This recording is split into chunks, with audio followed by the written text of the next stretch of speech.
కృష్ణ దండప్రణామాలు అందరికీ స్వాగతం. ఈరోజు మన శిల ప్రభుపాద్ లీలామృతం క్లాస్లోకి. సో ఇప్పుడు మనం చర్చించుకుంటున్నాము శిల ప్రభుపాద్ లీలామృతం నుంచి.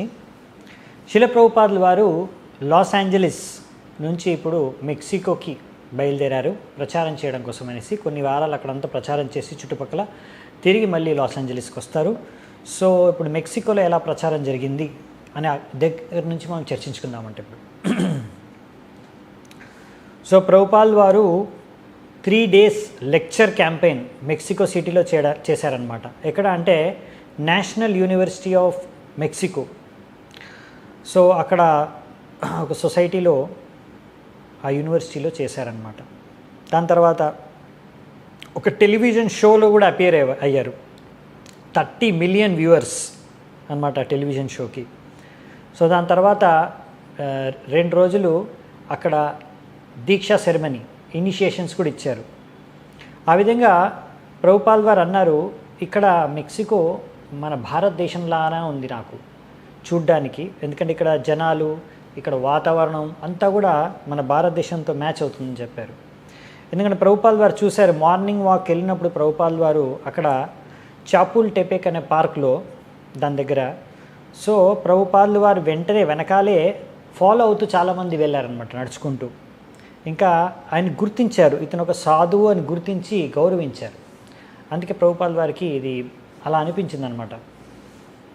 సో చిత్ సుఖానంద ప్రభు అక్కడ ఉన్నారు. ఆయన తన మాటల్లో చెప్తున్నారు, సండే రోజు మధ్యాహ్నం ఒక 500 మంది వచ్చారు టెంపుల్ రూమ్కి. ప్రభుపాల్ వారు వాళ్ళకి లెక్చర్ ఇచ్చారు. లెక్చర్ ఇచ్చిన తర్వాత తన రూమ్కి తిరిగి వెళ్ళారు. కానీ కింద అప్పుడు ఇంకా టెంపుల్ హాల్లో కీర్తన జరుగుతుంది. అందరూ 500-600 మంది గట్టిగా అరుస్తున్నారు, జై ప్రభుపాద్, జై ప్రభుపాద్, జై ప్రభుపాద్, ప్రభుపాద్, ప్రభుపాద్ అని. అది ఎంత గట్టిగా అరుస్తున్నారు, కీర్తన చేస్తున్నారు. సో అది ఇంకా ఈరోజు టెంపుల్ మొత్తం ఊడొచ్చేస్తుందేమో, ఊడి పడిపోతుందేమో అంత గట్టిగా కీర్తన చేస్తున్నారు అనమాట. ప్రభుపాల్ వారు అడిగారు నన్ను, నేను రూమ్లోనే ఉండే ప్రభుపాదులతో పాటు, ఏం జరుగుతుంది అక్కడ, అంత శబ్దం వస్తుంది ఎందుకు అని. సో మీ నామాన్నే వాళ్ళు కీర్తన చేస్తున్నారు ప్రభుపాద్ అని చెప్పి నేను కిందికి వెళ్ళి చూశాను అసలు ఏం జరుగుతుంది ఏంటనేది. అక్కడ ప్రభుపాల్ వారి రూమ్లోకి రావాలనేసి అందరూ అక్కడ ఎదురు చూస్తున్నారు, వెయిట్ చేస్తున్నారు అనమాట. సో నేను వెంటనే వెళ్ళి ప్రభుపాల్ వారికి విషయం చెప్పాను, ప్రభుపాద్ వాళ్ళందరూ మిమ్మల్ని చూడాలనుకుంటున్నారు, మిమ్మల్ని దర్శనం చేసుకోవాలనుకుంటున్నారు అని. శిల ప్రభుపాద్ అన్నారు, సరే రమ్మను వాళ్ళని అని. సో వెంటనే వాళ్ళందరూ కూడా ప్రభుపాల్ వారి రూమ్కి వచ్చి దర్శనం చేసుకోవడానికి అక్కడ అనుమతి దొరికిన తర్వాత వాళ్ళందరూ రావడం మొదలుపెట్టారు. సో ఆ రూమ్కి, ప్రభుపాల్ వారు ఉన్న రూమ్కి 2 డోర్లు ఉన్నాయి.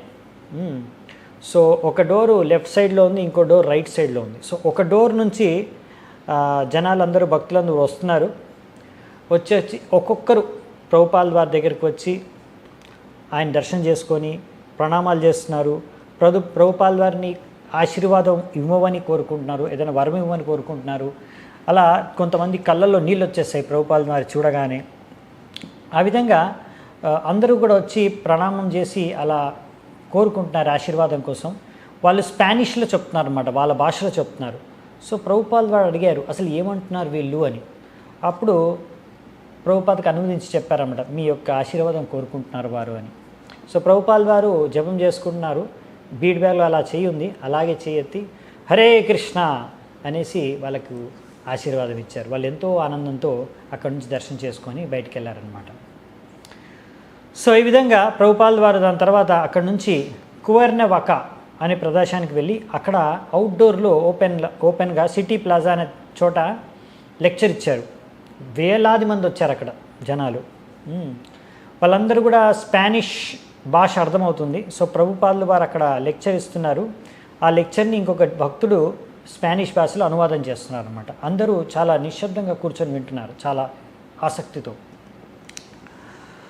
దాని తర్వాత ఆ టైంలో సడన్గా చిత్ సుఖానంద ప్రభు చెప్తున్నారు, మా ఫస్ట్ బుక్ అంటే స్పానిష్ లాంగ్వేజ్లో Krishna consciousness the top most yoga system అనే ఒక చిన్న పుస్తకం ఉంది, ప్రభుపాల్ వారు రచించారు.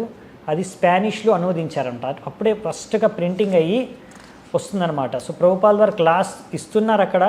మధ్యలో హయాత్ ప్రభు ఆ కొత్తగా ప్రింట్ అయిన కాపీస్ని తీసుకొని వచ్చారు. ఒక 50 కాపీలు ఉంటుంటాయి. అది తీసుకొని రాగానే ప్రభుపాదులు చూసి వెంటనే లెక్చర్ ఆపేసి వెంటనే అందరికి చెప్పారు, సో మీరందరూ ఈ పుస్తకాలు చదవండి, ఈ పుస్తకాలు నా దగ్గర ఉన్నాయి, ఇప్పుడు కొత్తగా వచ్చాయి, ప్రింట్ అయ్యి వచ్చాయి, ఇది చదివితే మీకు అంతా అర్థమవుతుంది, ఎవరెవరు తీసుకోవాలనుకుంటున్నారో, పుస్తకాలు కావాలనుకుంటున్నారో నా దగ్గరికి రండి అని. సో వెంటనే అందరు వచ్చారు. 50 పుస్తకాలు వెంటనే అక్కడ ఉన్నాయి అన్నీ కూడా ప్రభుపాద్ సొంతంగా సేల్ చేసేసాడు. అందరూ వచ్చి ప్రభుపాద్ దగ్గర నుంచి తీసుకొని వెళ్ళిపోయారు. ఇంకా ప్రభుపాద్ వారిని అడిగారు వాళ్ళు ఆటోగ్రాఫ్ ఇవ్వమని. ప్రభుపాద్ వారు ప్రతి పుస్తకం పైన ఆటోగ్రాఫ్ ఇచ్చి మరీ అక్కడ వచ్చిన భక్తులకి జనాలకి ఇచ్చేశారనమాట. ఈ విధంగా అక్కడ 50 బుక్స్ సేల్ అయిపోయిన తర్వాత ప్రభుపాద్ వారు నెక్స్ట్ హోటల్లో ఒక లెక్చర్ ఇచ్చిన తర్వాత నెక్స్ట్ ఒక ప్రోగ్రామ్ ఉండే ఇంకొక డివోటీ దగ్గరలో ఉన్న డివోటీ దగ్గర ఇంటికి వెళ్ళి రెస్ట్ తీసుకోవడం అనేది. కానీ ప్రభుపాద్ వారు అన్నారు, లేదు మనం తిరిగి టెంపుల్కి వెళ్ళిపోదామని. ఎందుకంటే మెక్సికో సిటీ నుంచి కాస్త దూరం అనమాట ఇప్పుడు వచ్చిన ప్రదేశం. అయినా కానీ డ్రైవ్ చేసుకొని మళ్ళీ టెంపుల్కి తిరిగి వెళ్ళిపోయారు. టెంపుల్కి వెళ్ళేవాటికి రాత్రి 8 అయిపోయింది. పొద్దున 8 గంటలకు బయలుదేరితే ప్రభుపాదులు వారు తిరిగి ఇప్పుడు రాత్రి 8ంటికి టెంపుల్కి చేరుకున్నారనమాట. పొద్దున్నుంచి 8 నుంచి రాత్రి 8 వరకు ప్రభుపాదులు వారు ఏమీ తినలేదు, కొద్దిగా నీళ్ళు తాగారంతే, ఏమీ తినలేదు. ప్రభుపాద్ వారికి భక్తులు ఇచ్చారు కూడా ముందు మధ్యలో డే టైంలో అవి ఏమైనా తినడానికి ఫ్రూట్స్ కానీ ఏమైనా కావాలా అని. ప్రభుపాద్ వారు అన్నారు, నాకు ఏమీ వద్దని ఏం తీసుకోలేదు. ఇప్పుడు తన రూమ్కి వచ్చిన తర్వాత, టెంపుల్కి వచ్చిన తర్వాత ప్రభుపాద్ వారు ఎంతో ఆనందంతో ఆయన కళ్ళు మెరిసిపోతున్నాయన్నమాట. ఈ విధంగా రోజంతా కృష్ణుడి కోసం పనిచేశాను అని ఆనందాన్ని వ్యక్తం చేశారు. ఇప్పుడు ప్రభుపాద్ వారు ఏం తీసుకుంటున్నారు తినడానికంటే ఒక హాట్ మిల్క్ అనమాట, ఒక కప్లో హాట్ మిల్క్, పూరీలు, దానికి షుగర్. సో పూరీల్ని షుగర్కి అద్దుకొని ప్రభుపాద్ వారు తింటూ పాలు తాగేశారు. పాలు తాగేసి చెప్పారు, సో ఇది మన జీవితం, ఇలా కృష్ణుడికి సేవ చేసుకోవాలి, రోజంతా కృష్ణుడికి సేవ చేసుకోవాలి, రాత్రిపూట కొంచెం ప్రశాంతం తీసుకొని పడుకోవడం అంతే.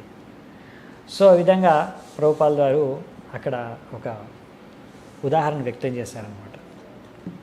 దాని తర్వాత మళ్ళీ తిరిగి ప్రభుపాద్ వారు లాస్ ఏంజలీస్కి వచ్చేశారు. అక్కడ చాలా కృష్ణ కాన్షియస్ కార్యక్రమాలు జరుగుతున్నాయి. దాని మధ్యలో ప్రభుపాద్ వారు వచ్చారు. అయినా కానీ అక్కడ కూడా ప్రభుపాద్ వారికి బాంబే యొక్క చింత తన మనసులోకి వచ్చేసింది. వెంటనే గిరిరాజ్ మహారాజ్కి ఒక లెటర్ రాశారు, టెలిగ్రామ్ రాశారు, వెంటనే ఆ ల్యాండ్ మ్యాటర్ సెటిల్ చేసేమని. సో గిరిరాజ్ మహారాజ్ అక్కడ బాంబేలో ప్రభుపాద్ యొక్క టెలిగ్రామ్ అందుకోగానే వెంటనే వెళ్ళేసి మిస్టర్ ఎన్ దగ్గరికి వెళ్ళి ఆ మ్యాటర్ సెటిల్ చేద్దామని వెళ్తే ల్యాండ్ మ్యాటర్కి అక్కడ ఆయనకు తెలిసింది ఏంటంటే ఇంకొక కాంప్లికేషన్ పెరిగిందని. అదేంటంటే ప్రభుపాద్ వారు ఒక సేల్స్ అగ్రిమెంట్ సైన్ చేసుకున్నారా, దాని తర్వాత భారతీయ గవర్నమెంట్, భారతదేశం యొక్క సర్కార్ ప్రభుత్వం ఏం చేసిందంటే ఒక కొత్త లాని పాస్ చేసిందంట.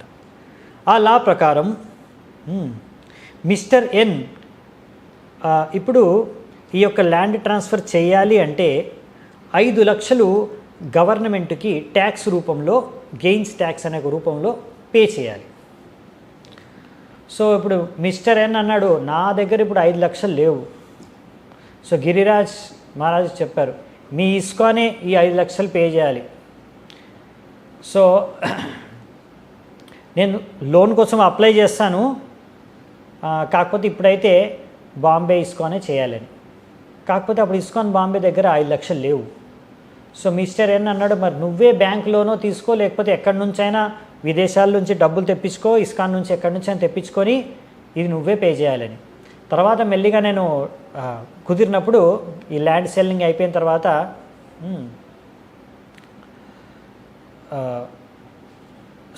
ఆయన ఏం చెప్పారంటే, అప్పటి వరకు నేను ఈ ల్యాండ్ని ఎవ్వరికీ అమ్మను, మీరు ఎలాగైనా సరే ఆ డబ్బులు అరేంజ్ చేయని చెప్పారు.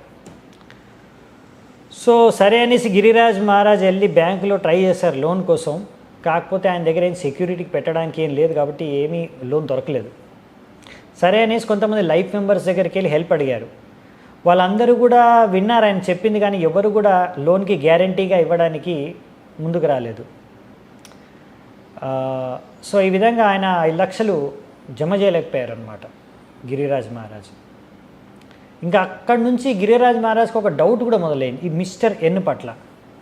ఎందుకంటే ఇప్పుడు గిరిరాజ్ మహారాజ్కి ఏంటంటే లీగల్ మ్యాటర్స్ పెద్దగా ఐడియా లేవు, కానీ ఈ మిస్టర్ ఎన్ యొక్క క్యారెక్టర్ గురించి, ఆయన చేసే డీలింగ్స్ గురించి ఆయనకు ఒక డౌట్ మొదలైంది. ఎందుకంటే ఎప్పుడైతే ఆయన లైఫ్ మెంబర్స్తో మాట్లాడుతున్నారో తెలుసుకున్నది ఏంటంటే ఈ మిస్టర్ ఎన్ ఇలా ఇల్లీగల్ బిజినెస్ కార్యాలు చేయడంలో చాలా దక్షుడు. ఇంతకు ముందు కూడా ఇలాగే సి కంపెనీతో కాంట్రాక్ట్ ఇదే ల్యాండ్ పైన, ఈ ల్యాండ్ని వాళ్ళకి అమ్ముతాననేసి వాళ్ళతో అగ్రిమెంట్ చేయించుకొని తర్వాత అది ఏ కారణంగానో అది అగ్రిమెంట్ ఇప్పుడు ఏమైందో తెలియదు, కానీ ఆ కోర్టు కేసు నడుస్తుంది దాని మీద. అంటే ఈ ల్యాండ్ మీద ఇప్పుడు ఒక లీగల్ కేసు నడుస్తుంది. ఇప్పుడు ఆ కేసు నడుస్తున్న ఆ ల్యాండ్నే ప్రభుపాదకు అమ్మాలనుకుంటున్నాడు. సో ఈ విధంగా ఇప్పుడు అతను సి కంపెనీని చీటింగ్ చేసినట్టుగా, మోసం చేసినట్టుగా ప్రభుపాద్ని కూడా మోసం చేయాలనుకుంటున్నాడు అనే విషయాన్ని గ్రహించారన్నమాట గిరిరాజ్ మహారాజ్. సో ఈ విధంగా కొంతమంది ద్వారా తెలుసుకున్నది ఏంటంటే మిస్టర్ ఎన్ఏ ఆయనకు ఉన్న పొలిటికల్ కనెక్షన్స్ ద్వారా గవర్నమెంట్ని ఇన్ఫ్లుయెన్స్ చేసి సి కంపెనీకి అగెయిన్స్ట్గా పనిచేసే విధంగా చేశాడంట. సో అందుకనే ఇప్పుడు ఇక్కడ సమస్య ఉందన్నమాట. ఎందుకంటే అక్కడ కూడా సి కంపెనీకి గవర్నమెంట్ పర్మిషన్ దొరక్కపోవడం కారణంగానే వాళ్ళు అక్కడ ఆ ల్యాండ్ వాళ్ళకి దొరకలేదన్నమాట. సో ఇప్పుడు మళ్ళీ ఇక్కడ కూడా అలాంటి ఒక కండిషన్ ఫిట్టింగ్ పెడుతున్నాడు అన్నట్టుగా అనిపిస్తుంది గిరిరాజ్ మహారాజ్కి. సో ముందు అయితే మిస్టర్ ఎన్ చాలా హెల్ప్ఫుల్గా ఉండేవారు డివోటీస్తో. ఇంకా ఈ ల్యాండ్కి కూడా మంచి ప్రైజే ఇచ్చారు. ఇంకా ఆ ల్యాండ్ మొత్తం క్లీన్ చేయడానికి వర్కర్స్ని కూడా పంపించాడు. ఇంకా మిస్సెస్ ఎన్ అయితే వచ్చి ప్రభుపాద్ వారి క్లాస్ కూడా అటెండ్ అయింది. కానీ ఇప్పుడు చూస్తే మాత్రం మిస్టర్ ఎన్ యొక్క ప్రవర్తన, బిహేవియర్లో, ఆచరణలో కొంచెం మార్పులు వచ్చేసాయి. సో ఇవన్నీ కూడా ప్రభుపాద్ వారికి తెలియజేయగా ప్రభుపాద్ వారు అనుకున్నారు, సరేలే ఇలాంటి సమస్యల్ని మేనేజ్ చేసుకోవచ్చు అనుకున్నారు. ఒకవేళ గవర్నమెంట్ అలాంటి ట్యాక్స్ ఇప్పుడు కొత్తగా అంటే ఇంపోజ్ చేశారైతే మరి ఇప్పుడు మనము లోన్ కోసం ట్రై చేసి ఆ గవర్నమెంట్కు ఇవ్వాల్సిన ట్యాక్స్ ఇవ్వాల్సిందే అని ప్రభుపాద్ వారు అంటారు. ప్రభుపాద్ వారికి అర్థమైంది మిస్టర్ అని కొంచెం చాలా తెలివితేటలు ప్రదర్శిస్తున్నాడు, కొంచెం ట్రిక్కీ అని. కానీ ప్రభుపాద్ వారు అన్నది ఏంటంటే ఇస్కాన్ యొక్క పొజిషన్ స్ట్రాంగ్గా ఉంది. గిరిరాజ్ మహారాజు చెప్పారు, నువ్వేమీ కన్ఫ్యూజ్ అవ్వకు, ఆ మిస్టర్ అని చెప్పే మాటలకు నువ్వు భయపడకు, నువ్వు వెళ్ళి మిసెస్ సుమతి మొరార్జీ దగ్గరికి వెళ్ళు. ఇంకా అలాగే ఇంకొంతమంది మనకు సపోర్ట్ చేసే వాళ్ళు ఉన్నారు, వాళ్ళ దగ్గరికి వెళ్ళి ఫైనాన్షియల్గా హెల్ప్ చేయమని అడుగు. ఇది చాలా అంటే ఒక రాశారనమాట ఉత్తరంలో, ఇది చాలా అద్భుతమైన మందిరం మొత్తం ప్రపంచంలోనే. ఇక్కడ మీరందరూ కూడా అమెరికా, యూరోపియన్ అమ్మాయిలు, అబ్బాయిలు అందరూ కలిసి కూడా ఇది ఎంతో చక్కగా మేనేజ్ చేయగలిగితే మీరు అక్కడికి వెళ్ళి ప్రయత్నిస్తే తప్పకుండా ఆమె మీకు హెల్ప్ చేస్తుంది, మిసెస్ సుమతి మొరార్జీ. అందుకనే మీరు అందరూ కలిసికట్టుగా ఉండి ఈ కార్యాన్ని సక్రమంగా చేయాలి. నేను ఎప్పుడైతే జుహు యొక్క ల్యాండ్ గురించి ఆలోచిస్తానో అక్కడ ఒక మంచి మోడల్ మొత్తం ప్రపంచానికే చూపించాలి. అటువంటి ఒక మోడల్ కృష్ణ కాన్షియస్ కమ్యూనిటీని డెవలప్ చేయాలనుకుంటున్నాను నేను అని ప్రభుపాద్ వారు తానే ఒక కోరికను వ్యక్తం చేశారు. సో నెక్స్ట్ ఇప్పుడు ప్రభుపాద్ వారు పోర్ట్లాండ్కి వెళ్తారనమాట ప్రచారం కోసం అనేసి. ఇది Portland, Oregon, June 8, 1972. So Los Angeles నుంచి పోర్ట్లాండ్కి వెళ్ళారు 50 మంది భక్తులతో సహా.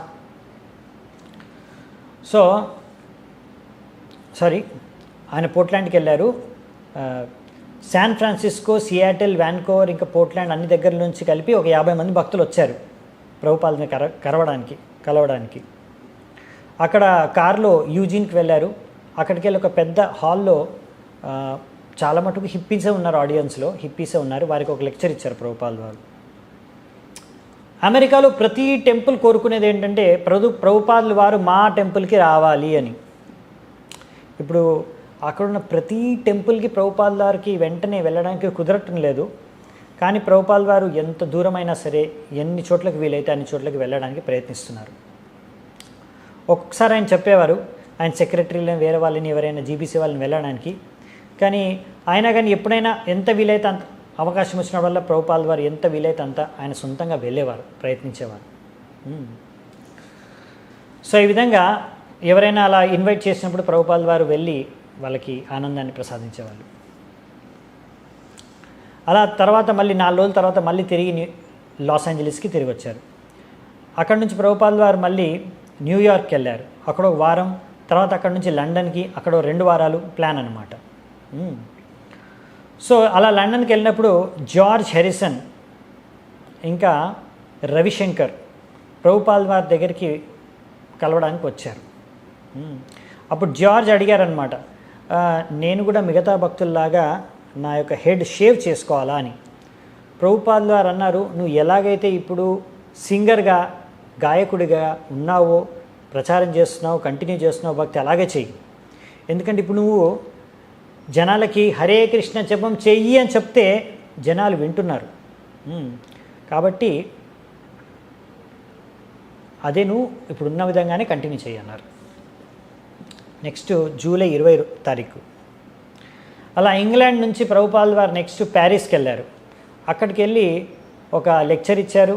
ఇంకా అక్కడ ఇనిషియేషన్ దీక్షలు కూడా ఇచ్చారు. లుక్సెంబర్గ్ గార్డెన్స్లో ఓపెన్ ఏరియాలో. సో వందలాది మంది అక్కడికి వచ్చారు. యూనివర్సిటీ స్టూడెంట్స్ చాలామంది అందులో ముఖ్యంగా చూడ్డానికి వచ్చారు.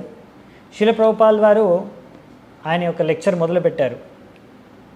మీ ఫ్రెంచ్ వాళ్ళ యొక్క చరిత్రలో చూసింది ఏంటంటే విప్లవం. ఎందుకు విప్లవం?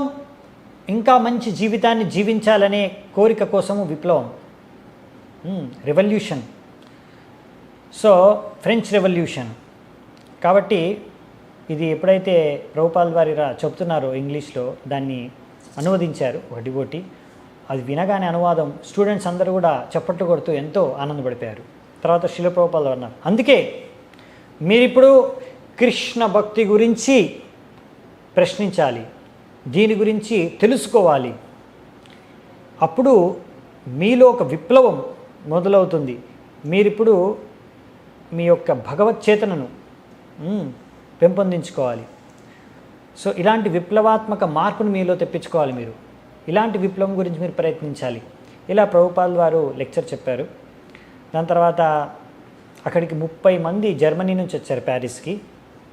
వాళ్ళందరూ ఇంకా మిగతా వాళ్ళు ఇంగ్లాండ్, ఆమ్స్టర్డామ్, ప్యారిస్ నుంచి కూడా వచ్చారు. వాళ్ళందరూ కూడా అక్కడ ఆ రోజు దీక్ష వాళ్ళకి లభించిందనమాట. సో అలా అక్కడ కూడా 4 రోజులు ఇండోర్ ఫెస్టివల్ ప్రభుపాల్ వారు అటెండ్ అయ్యారు. అక్కడ లెక్చర్స్ ఇచ్చారు, ప్రతిరోజు రాత్రి కీర్తన్స్ చేశారు. ఈ విధంగా అన్నమాట. సో అక్కడ ప్రచారం జరిగింది ప్యారిస్లో. నెక్స్ట్ జూలై 26వ తారీఖు ఆమ్స్టర్డామ్ ప్రభుపాల్ వారు అక్కడ జగన్నాథ్, బలదేవ్, సుభద్ర, మహారాణి విగ్రహాలని ప్రతిష్ఠింపజేశారు. ఇంకా లెక్చర్ ఇచ్చారు వోండెల్ పార్క్లో. అక్కడ వేలాది మంది హిప్పీలు వచ్చి అటెండ్ అయ్యారు. ఒకరోజు వోండెల్ పార్క్లో ఒక డివోటీ అక్కడున్న ప్రజలందరికీ కూడా అలా అనువదిస్తున్నప్పుడు చెప్తున్నప్పుడు ప్రభుపాల్ వారు ఎప్పుడైతే సడన్లీ చెప్పారో ఇంకా తన శిష్యులకి ఆపండి అని, అలా చెప్పి ఈ హిప్పీస్ వీళ్ళందరూ కూడా వీళ్ళకి ఇంత లెక్చర్ ఇవ్వడం ప్రయోజనం లేదు, మీరు కీర్తన చేయండి అని. తర్వాత తన శిష్యులకి, పాశ్చాత్య దేశంలో ఉన్న శిష్యులకి ఒక లేఖలో ఒకటి రాశారు. ఇక్కడ మేము చూస్తున్నాము యూరోప్లో చాలామంది హిప్పీస్ వస్తున్నారు. వాళ్ళు వాళ్ళ యొక్క జీవితం పట్ల విరక్తి పుట్టి, ముఖ్యంగా భౌతిక జీవితం పట్ల విరక్తి పుట్టి, కానీ వాళ్ళందరూ ఎంతో పతిత దీనమైన పరిస్థితిలో ఉన్నారు. వాళ్ళు ఇప్పుడు మనము చెప్పేది సిద్ధాంతం విని అర్థం చేసుకునే పరిస్థితిలో కూడా లేరు. వాళ్ళు మనం లెక్చర్ ఇస్తుంటే వాళ్ళు దాన్ని ఎగతాళి చేస్తున్నారు. కాబట్టి మన భక్తులందరూ కూడా బాగా సిద్ధాంతాన్ని నేర్చుకోవాలి. వాళ్ళు అడిగే ప్రశ్నలు, వాళ్ళు అడిగిన డౌట్స్ అన్నిటి కూడా క్లియర్ చేయాలి. ఇంకా మన భక్తులందరూ కూడా చాలా కృష్ణ కాన్షియస్నెస్లో ఫిక్స్డ్ అప్ అయి ఉండాలి. ఇంకా ప్రీచింగ్ అంటారా, ఇప్పుడు జనరల్లీ ఇలాంటి హిప్పీ క్లాస్ ప్రీచింగ్కి మీరు ఎక్కువగా ఫిలాసఫీ, తత్వం చెప్పి లాభం లేదు. ఎలాగో అలాగా వాళ్ళ ద్వారా హరే కృష్ణ మహామంత్రాన్ని జపము కీర్తన చేయించండి. ఒకవేళ అందులో నుంచి కొంతమంది ఎవరైనా బాగా ఆసక్తి చూపించి నేర్చుకోవాలనుకుంటున్నారనుకోండి, ఏమన్నా వాళ్ళకి మన పుస్తకాలని వితరణ చేయండి. ఒకవేళ ఈ విధంగా వాళ్ళు మనతో పాటు కలిసి కీర్తనలో పాల్గొంటే అది వాళ్ళకు లాభం సమకూరుస్తుంది అని ప్రభుపాద వారు చెప్పారు. Next July 29 ఈడెన్బర్గ్. అక్కడ ప్రభుపాద వారు వెళ్ళారు. అక్కడ వెళ్ళగానే ఒక డజన్ రిపోర్టర్లు ప్రభుపాద వారికి అక్కడ స్వాగతం పలికారు. ఇంకా చాలా న్యూస్ పేపర్స్ నుంచి వచ్చారనమాట. స్కాట్లాండ్ ఎన్నో న్యూస్ పేపర్ నుంచి వాళ్ళు రిపోర్టర్స్ వచ్చారు. సో కిషోర్ ప్రభు చెప్తున్నారు, ఈ ఈడెన్బర్గ్ అనేది చాలా stuffy puffed up tradition steeped place. So Prabhupada వారు అక్కడ వచ్చినప్పుడు చాలా అందరితో పాటు స్నేహపూర్వకంగా వ్యవహరిస్తున్నారు, నమ్రతాపూర్వకంగా వ్యవహరిస్తున్నారు రిపోర్టర్స్తో కూడా. ఇంకా వాళ్ళని ఎంతో ప్రశంసిస్తున్నారు. మీ దేశం ఎంత బాగుంది, ఈడెన్బర్గ్ ఎంత అద్భుతంగా ఉంది, మంచి మంచి పెద్ద పెద్ద బిల్డింగ్స్ ఉన్నాయి. అప్పుడు వాళ్ళందరూ కూడా అవును అవును అని అంటున్నారనమాట. మీకు ఇక్కడ 2 కాలేజీలు కూడా ఉన్నాయి అంటే, అవునవును మాకు 2 కాలేజీలు ఉన్నాయి ఇక్కడ. చాలా గర్వపడిపోతున్నారు అనమాట. ప్రభుపాద వారిని ప్రశంసిస్తున్నారు, వారి దేశాన్ని ప్రశంసిస్తుంటే. సో మీ దగ్గర ఇక్కడ చాలామంది స్టూడెంట్స్ కూడా ఉన్నారు అంటే, అవునవును అన్నారు. ఇది చాలా ఇక్కడ అంతా ధనికులు ఉండే దేశం అనుకుంటా ఈడెన్బర్గ్ అంటే, అవునవును ఇక్కడ అందరు ధనవంతులు ఉంటారు. సో తర్వాత ప్రభుపాద వారు అన్నారు, సో మీ దగ్గర చాలామంది స్టూడెంట్స్ ఉన్నారు, చాలా మంచి మంచి పెద్ద పెద్ద బిల్డింగ్స్ ఉన్నాయి, సో మీకు భోగించడానికి కావాల్సిన అన్ని సదుపాయాలు ఉన్నాయి అంటే వాళ్ళందరూ కూడా ఎస్ అవును అవును మా దగ్గర ఇవన్నీ ఉన్నాయని చెప్పారు. అప్పుడు ప్రభుపాద వారు వాళ్ళని చూస్తూ ఇలా అన్నారు, మరి మీ యొక్క విశ్వవిద్యాలయాలు హిప్పీలను ఎందుకు తయారు చేస్తున్నాయి అంటే, అందులో చదివిన వాళ్ళందరూ హిప్పీలు ఎందుకు అయిపోతున్నారు, హిప్పీలాగా ఎందుకు మారిపోతున్నారు అని అడిగారు. వాళ్ళందరూ జవాబు ఇవ్వలేకపోయారు. ఒకరినొకరు అలా ముఖం చూసుకుంటూ ఉండిపోయారు. అప్పుడు ప్రభుపాదే వారికి ఎక్స్ప్లెయిన్ చేశారనమాట. ఇలా పెద్ద పెద్ద బిల్డింగ్లు కట్టినంత మాత్రాన ఈ పెద్ద పెద్ద రాళ్ళు, ఈ పెద్ద పెద్ద అద్దాల మేడల ద్వారా దాని ద్వారా సమాజంలో ఆనందం అనేది, సంతృప్తి అనేది ఎవరికి లభించదు. ఎక్కడుంది అసలైన ఆనందం? సో ఈ విధంగా వారిని ప్రశ్నించారు ప్రభుపాద వారు. సో ఈ విధంగా ప్రభుపాద వారికి తెలియజేశారనమాట. గ్లాస్గోలో ప్రభుపాద వారు ఒక లెక్చర్ ఇచ్చారు వుడ్ సైడ్ హాల్లో. అక్కడ ఒక 1000 మంది ఉంటారు. వాళ్ళందరికీ ముందుకు ఒక లెక్చర్ ఇచ్చారు. కిషోర్ ప్రభు చెప్తున్నారు అసలు ఏం జరిగిందంటే, అలా ప్రభుపాద వారి స్టేజ్ మీద వ్యాసాసనం మీద కూర్చున్నారు. చాలామంది ఉన్నారు, 1000 మంది పైగా. ఎంత ఫుల్గా ఉందంటే ఆ హాల్ మొత్తం నిండిపోయింది. బాల్కనీలో కూడా జనాలు అందరూ నిండిపోయారు, కూర్చున్నారు. అంటే హౌస్ఫుల్ అనమాట. ప్రభుపాద వారు రాగానే స్టూడెంట్స్ అందరూ కలిసి విజిలేసుకుంటూ, నవ్వుకుంటూ, చప్పట్లు కొట్టుకుంటూ, అరుచుకుంటూ ప్రభుపాద వారికి వెల్కమ్ చేశారు. అంటే ఒక పాప్ స్టార్కి ఎట్లా వెల్కమ్ చేస్తారో అలా చేశారనమాట. ప్రభుపాద వారు వెంటనే అక్కడికి వచ్చిన తర్వాత భగవద్గీత యొక్క బేసిక్ సైన్స్ మీద ఆయన లెక్చర్ మొదలుపెట్టారు. అసలు అర్జునుడు ఒక విజయవంతమైన భక్తుడిగా తన యొక్క బంధువులు ఆత్మీయుల్ని చంపి ఎలా ఒక సక్సెస్ఫుల్ భక్తుడిగా ఎలా అయ్యాడనే విషయం పైన ప్రభుపాద వారు లెక్చర్ ఇవ్వడం మొదలుపెట్టారు. ఆ లెక్చర్ అయిపోయేసరికి నాకేమనిపించిందంటే, ఇంత హెవీ లెక్చర్ ఇచ్చారు ప్రభుపాద వారు, ఇది ఇలాంటి ప్రజలు వీళ్ళు స్వీకరిస్తారా లేదా అని. కానీ ప్రభుపాద వారు ఇచ్చిన లెక్చర్ తర్వాత అందరూ కూడా చప్పట్లు కొట్టి బాగా ప్రశంసించారు, ఆనందంతో వ్యక్తం చేశారు. ఇంకా దాని తర్వాత క్వశ్చన్ ఆన్సర్ టైం వచ్చింది. అప్పుడు ఒక వ్యక్తి వెనకాల నుంచి ముందుకు వచ్చేసాడు. వచ్చి ప్రభుపాద ముందుకు వచ్చేసి ఇంకా చెప్పడం మొదలుపెట్టేశాడు. చాలా గర్వంగా నేను ఇది, నేను అది, నేను ఇంత, నేను అంత అని తన గురించి అలా గొప్పగా చెప్పుకుంటూ ఫైనల్గా చెప్పింది ఏంటంటే, నేనే భగవంతుడిని అని. ఇక మొత్తం ఆయన స్పీచ్ మొత్తం సారాంశం అదే అనమాట. ఇంక వాళ్ళందరూ అతను నేను భగవంతుడు అనేసరికి ఇంకా అందరూ కూడా ఏంటి ఇలా అందరూ గుసగుసలాడుకుంటారనమాట. నేను అనుకున్నాను ఇప్పుడు ఏం జరుగుతుంది అని. ప్రభుపాల్ వారు వెంటనే కొన్ని క్షణాలు అలా ఓపిక పట్టారు. అందరూ అందరూ సైలెంట్ అయిపోయారు. సైలెన్స్ అలా ఉంది. కొన్ని క్షణాల వరకు అందరూ సైలెంట్గా ఉన్నారు. తర్వాత ప్రభుపాల్ వారు అన్నారు, ఓకే, ఇప్పుడు నువ్వు భగవంతుడివా? ఇంకేమైనా చెప్పాలనుకుంటున్నావా? నువ్వు భగవంతుడు కాదు, నువ్వు కుక్కవి. You are not God, you are dog అని ప్రభుపాల్ వారు అన్నారు. అందరూ ఒకేసారి అక్కడున్న ఆడియన్స్ అందరూ కూడా చప్పట్లు కొడుతూ ప్రశంసించారు ప్రభుపాల్ వారు చెప్పిన ఆన్సర్కి. ఇంకా ఆ వ్యక్తి కూడా ప్రభుపాల్ వారు చూసి ప్రభుపాల్ వారిని చూసి ఒక నవ్వు నవ్వి అక్కడి నుంచి ఇంకా తిరిగి వెళ్ళిపోయాడు అనమాట.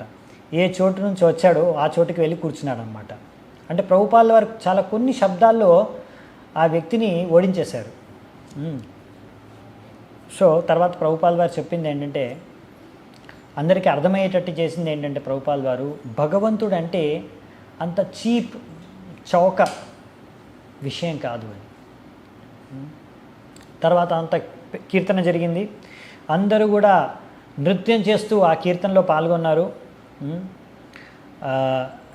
తర్వాత ఆ కీర్తన అలా జరుగుతున్నప్పుడు అందులో మునిగిపోయారు కీర్తనలో. ఎవరు పెద్దగా పట్టించుకోలేదు. కానీ సడన్గా అక్కడ దగ్గరలో కొంతమంది బిచ్చగాళ్ళ యొక్క పిల్లలు కూడా ఆ కీర్తనలోకి వచ్చేసి వాళ్ళు కూడా అక్కడ వెళ్ళి కీర్తన చేస్తున్నారన్నమాట. సో స్టేజ్ మీదకి ఎక్కి కీర్తన చేస్తున్నారు. సో కొంతమంది భక్తులు వాళ్ళని ఆ స్టేజ్ నుంచి బయటికి తొలగించడానికి ప్రయత్నిస్తుంటే ప్రభుపాల్ వారు అన్నారు, వద్దొద్దు, వాళ్ళని కూడా కీర్తన చేయనివ్వు అని. సో వాళ్ళని ఏమీ అలా స్టేజ్ నుంచి పక్కకు తోసేయకండి అలా భక్తులకు చెప్పారు. ఎందుకంటే వీళ్ళందరూ కూడా భక్తులే, వాళ్ళని కూడా మనతో పాటు కీర్తన చేయని అని ప్రభుపాల్ వారు అన్నారు. ఇంకా ఫైనల్గా ప్రభుపాల్ వారు ఇంకా స్టేజ్ వదిలి వెళ్ళేటప్పుడు నాకు అనిపించింది ప్రభుపాల్ ఒక పెద్ద సెలబ్రిటీ అన్నట్టు అనిపించింది. ఆయన అందరికీ ఇట్లా చేతు ఊపుకుంటూ నవ్వుకుంటూ స్మైలింగ్తో నడుచుకుంటూ అక్కడి నుంచి వెళ్ళిపోయారు స్టేజ్ నుంచి. అప్పుడు ఆడియన్స్ అందరూ కూడా నో నో నో, ఇంకా కావాలి, ఇంకా కావాలి, ఇంకా మోర్ మోర్ అని అరుస్తున్నారన్నమాట. అలా ప్రభుపాల్ గారు అందరి మధ్య నుంచి వెళ్ళారు. నెక్స్ట్ ఆగస్టు 1వ తారీఖు ప్రభుపాల్ గారు తిరిగి లండన్కి వచ్చారు. అక్కడ విన్నారన్నమాట సుమతి మొరార్జీ అక్కడ వస్తున్నారు అని. సో కొంతమంది శిష్యుల్ని తీసుకొని ఆమెను కలవడానికి ఎయిర్పోర్ట్కి వెళ్ళారు. తర్వాత అక్కడికి వెళ్ళి ఆయన తన ప్లాన్స్ గురించి ఆమెతో మాట్లాడారు. ముఖ్యంగా జూహులో హరే కృష్ణ ల్యాండ్ గురించి, ఇంకా అక్కడ దానికోసం అనేసి ఒక ట్రస్టీ బోర్డు తయారు చేయాలనుకుంటున్నాను. అందులో ముఖ్యంగా ఇస్కాన్ బాంబే యొక్క లైఫ్ మెంబర్స్ ఉంటారు. సో దానికి మీరు ప్రెసిడెంట్గా ఉంటారా అని అడిగారు. సో దానికి సుమతి మొరార్జీ ఒప్పుకున్నారు.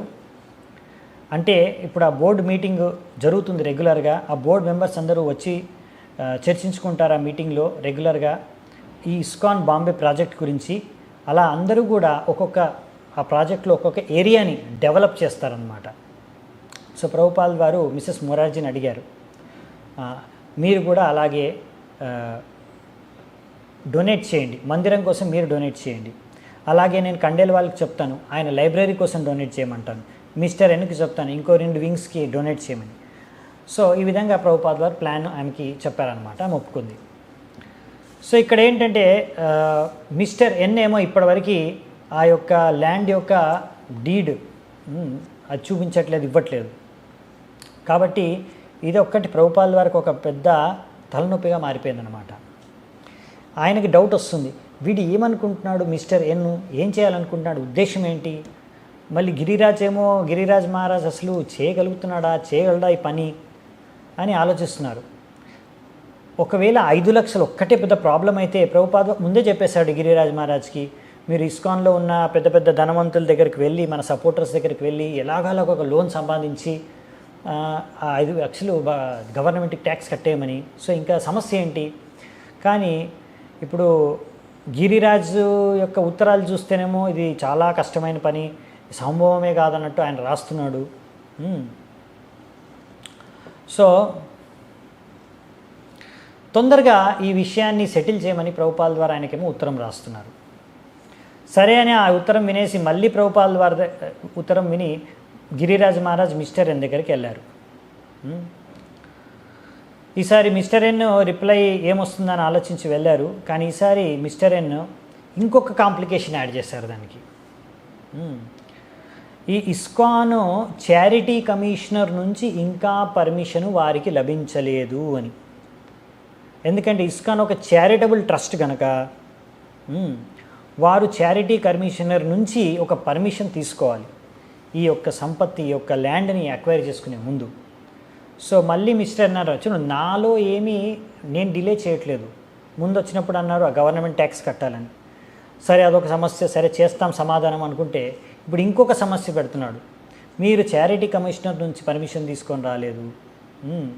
సరే అనేసి చారిటీ కమిషనర్ ఆఫీస్కి వెళ్తే గిరిరాజ్ మహారాజ్ తెలిసింది ఏంటంటే ఈ అగ్రిమెంట్ సైన్ అయ్యే కన్నా 6 నెలల ముందే చారిటీ కమిషనర్ దగ్గర మనం అప్లికేషన్ పెట్టాలి అని పర్మిషన్ కోసం. సో ఇక గిరిరాజ్ మహారాజ్కి అక్కడ ఉన్న బాంబే భక్తులు అందరూ అనుకున్నారు ఇదో పెద్ద సమస్యగా మారిపోయింది, ఎంత జటిలమైన సమస్య అయిపోయిందంటే దీన్ని ఇంకా పరిష్కారం చేయడం చాలా కష్టం అని వాళ్ళు ఆలోచించుకుంటున్నారు. అక్కడ ప్రభుపాల్ వారు న్యూ బృందావన్లో వెస్ట్ వర్జీనియాలో ఆగస్టు 30వ తారీఖు 1972, ఇంకా 2 రోజులే ఉన్నాయి జన్మాష్టమి సెలబ్రేషన్ కోసం. 300 కన్నా ఎక్కువ మంది శిష్యులందరూ కూడా ప్రభుపాదుల వారితో పాటు కలిసి జన్మాష్టమి జరుపుకోవాలని వచ్చేసారు అక్కడికి. సో అందరికీ తెలిసిందే జన్మాష్టమి తదుపరి దినమే ప్రభుపాదుల వారి యొక్క జన్మదినము, వ్యాస పూజ. సో అందుకనే చాలామంది కూడా భక్తులు అక్కడికి వచ్చారనమాట. సో ఎంతో మంచి ఇంపార్టెంట్ అకేషన్ కాబట్టి ప్రభుపాల్ వారు కూడా అక్కడ లెక్చర్ ఇవ్వడానికి ప్రతిరోజు సాయంత్రం ఒప్పుకున్నారు.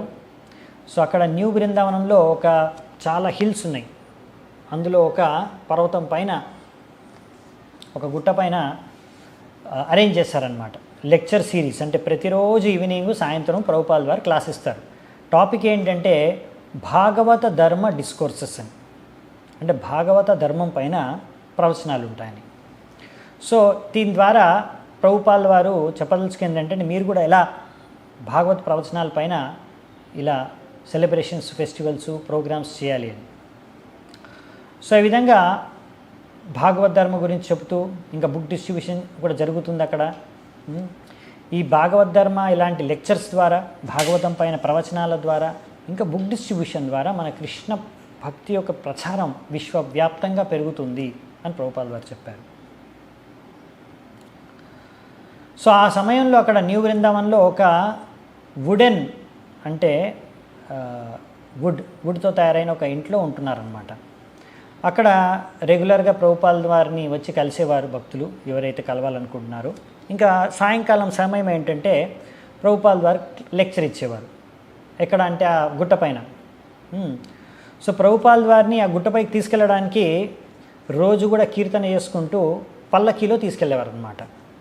అలాగే మళ్ళీ లెక్చర్ అయిపోయిన తర్వాత తిరిగి పల్లకీలో తీసుకొని కిందికి వచ్చేవారు ఆయన ఉన్న నివసిస్తున్న చోటు దగ్గర. సో అలా తీసుకొస్తున్నప్పుడు చాలా అద్భుతంగా చూడ్డానికి ఆ దృశ్యం ఎంతో అద్భుతంగా ఉండేదంట. అదేదో చాలా పురాణ పిక్చర్స్లో చూస్తాం కదా, అలా అనిపించిందంట. ఒక డివోటీ సురేశ్వర్ ప్రభు చెప్తున్నారు, చాలా అద్భుతమైన దృశ్యం అది చూడ్డానికి అని. భట్టు గోపాల్ ప్రభు చెప్తున్నారు, ఆ పల్లకిని మోయడానికి 4 మనుషులు పల్లకిని మోసేవారు. ఇంకా ఆ పల్లకి పైన ప్రభుపాలు పట్టుకోవడానికి అక్కడ ఒక రోప్ ఉండేదన్నమాట, తాడు ఉండేది. తాడు పట్టుకొని కూర్చునేవారు ప్రభుపాల్ వారు. అది వెళ్ళడం అంత కంఫర్టబుల్ ఏం కాదు, ఎందుకంటే పల్లకిలో ఊక్కుంటూ వెళ్ళేవారు. అయినా కానీ ప్రభుపాల్ వారు ఏమీ అనకుండా కొంచెం అడ్జస్ట్ అయిపోయి అలాగే వెళ్ళారు. సో కానీ ప్రభుపాల్ వారితో పాటు చాలామంది టార్చ్లు పట్టుకొని రాత్రిపూట ఈవినింగ్ టైంలో వందలాది మంది భక్తులు వెళ్ళేవారు, పైకి కిందికి వచ్చేవారు. సో అది చాలా అద్భుతమైన దృశ్యం అన్నమాట. సో జాహ్నవ మాతాజీ చెప్తున్నారు, మేము ఆ విధంగా కీర్తన చేసుకుంటూ ప్రభుపాల్ వారితో పాటు ఆ పల్లకి వెంటనే పైకెక్కేవాళ్ళం, కిందికి వచ్చేవాళ్ళం. ఎలా అనిపించేదంటే మాకు మా యొక్క అడుగులు నేలకు తాకట్లేదేమో అనిపించేది. ఒకసారి నేను మధ్యదారిలో పల్లకి దగ్గరికి వెళ్ళిపోయాను. ఎంతో దగ్గర ప్రభుపాదికి దగ్గరగా ఉన్నానన్నమాట. తర్వాత అనిపించింది ప్రభుపాదికి దగ్గరగా ఉండడం అంటే పల్లకి పక్కనే నించోవడం కాదు, నేను కృష్ణ భక్తిలో చాలా సీరియస్గా భక్తి చేస్తే తద్వారా నేను ప్రభుపాదుడికి దగ్గర అవుతాను, మా మధ్యలో ఉన్న దూరం తొలగిపోతుంది అనే విషయం నాకు తట్టింది మెదడికి అని చెప్తున్నాను. సో జన్మాష్టమి రాత్రి ప్రభుపాదుల వారు మందిరానికి వెళ్ళారు. అక్కడికి వెళ్ళి కృష్ణ పుస్తకం ఉంది కదా, లీలా పురుషోత్తముడు శ్రీకృష్ణ భగవంతుడు, ఆ పుస్తకం నుంచి చదవడం మొదలుపెట్టారు, వినడం మొదలుపెట్టారు. కృష్ణుడి యొక్క జన్మలీలను తీసుకొని అక్కడి నుంచి మొదలుగా రాత్రి 2 అయిపోయింది జన్మాష్టమి రోజు. అప్పుడు చూశారు ప్రభుపాదుల వారు, చాలామంది భక్తులు కూర్చున్న వాళ్ళందరూ కూడా అలా నిద్రపోతున్నారు అన్నమాట, కూర్చొని పడుకుంటారు.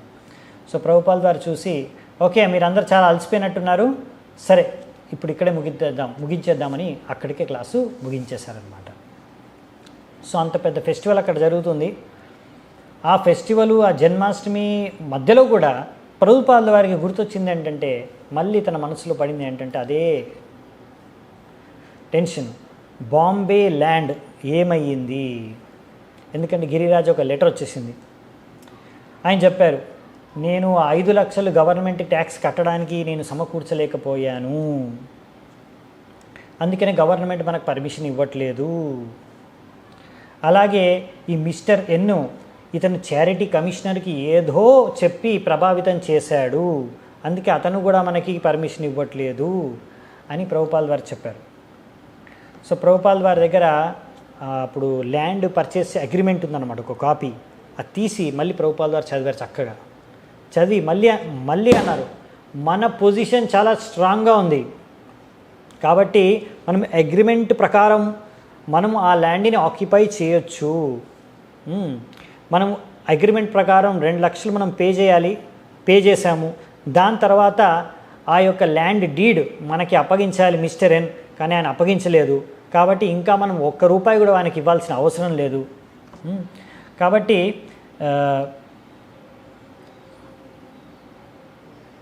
ఇప్పుడు ఆ పర్మిషన్ కోసం ఏదైతే డబ్బులు గవర్నమెంట్కి ఇవ్వాలో అది ఇచ్చేసి మీరు ల్యాండ్ యొక్క పత్రాలని తెచ్చుకోండి. ఇంకా గవర్నమెంట్ చారిటీ కమిషనర్ యొక్క పర్మిషన్ అంటారా, దాని గురించి మన అగ్రిమెంట్లో ఎప్పుడూ రాసిలేదు ఎక్కడ.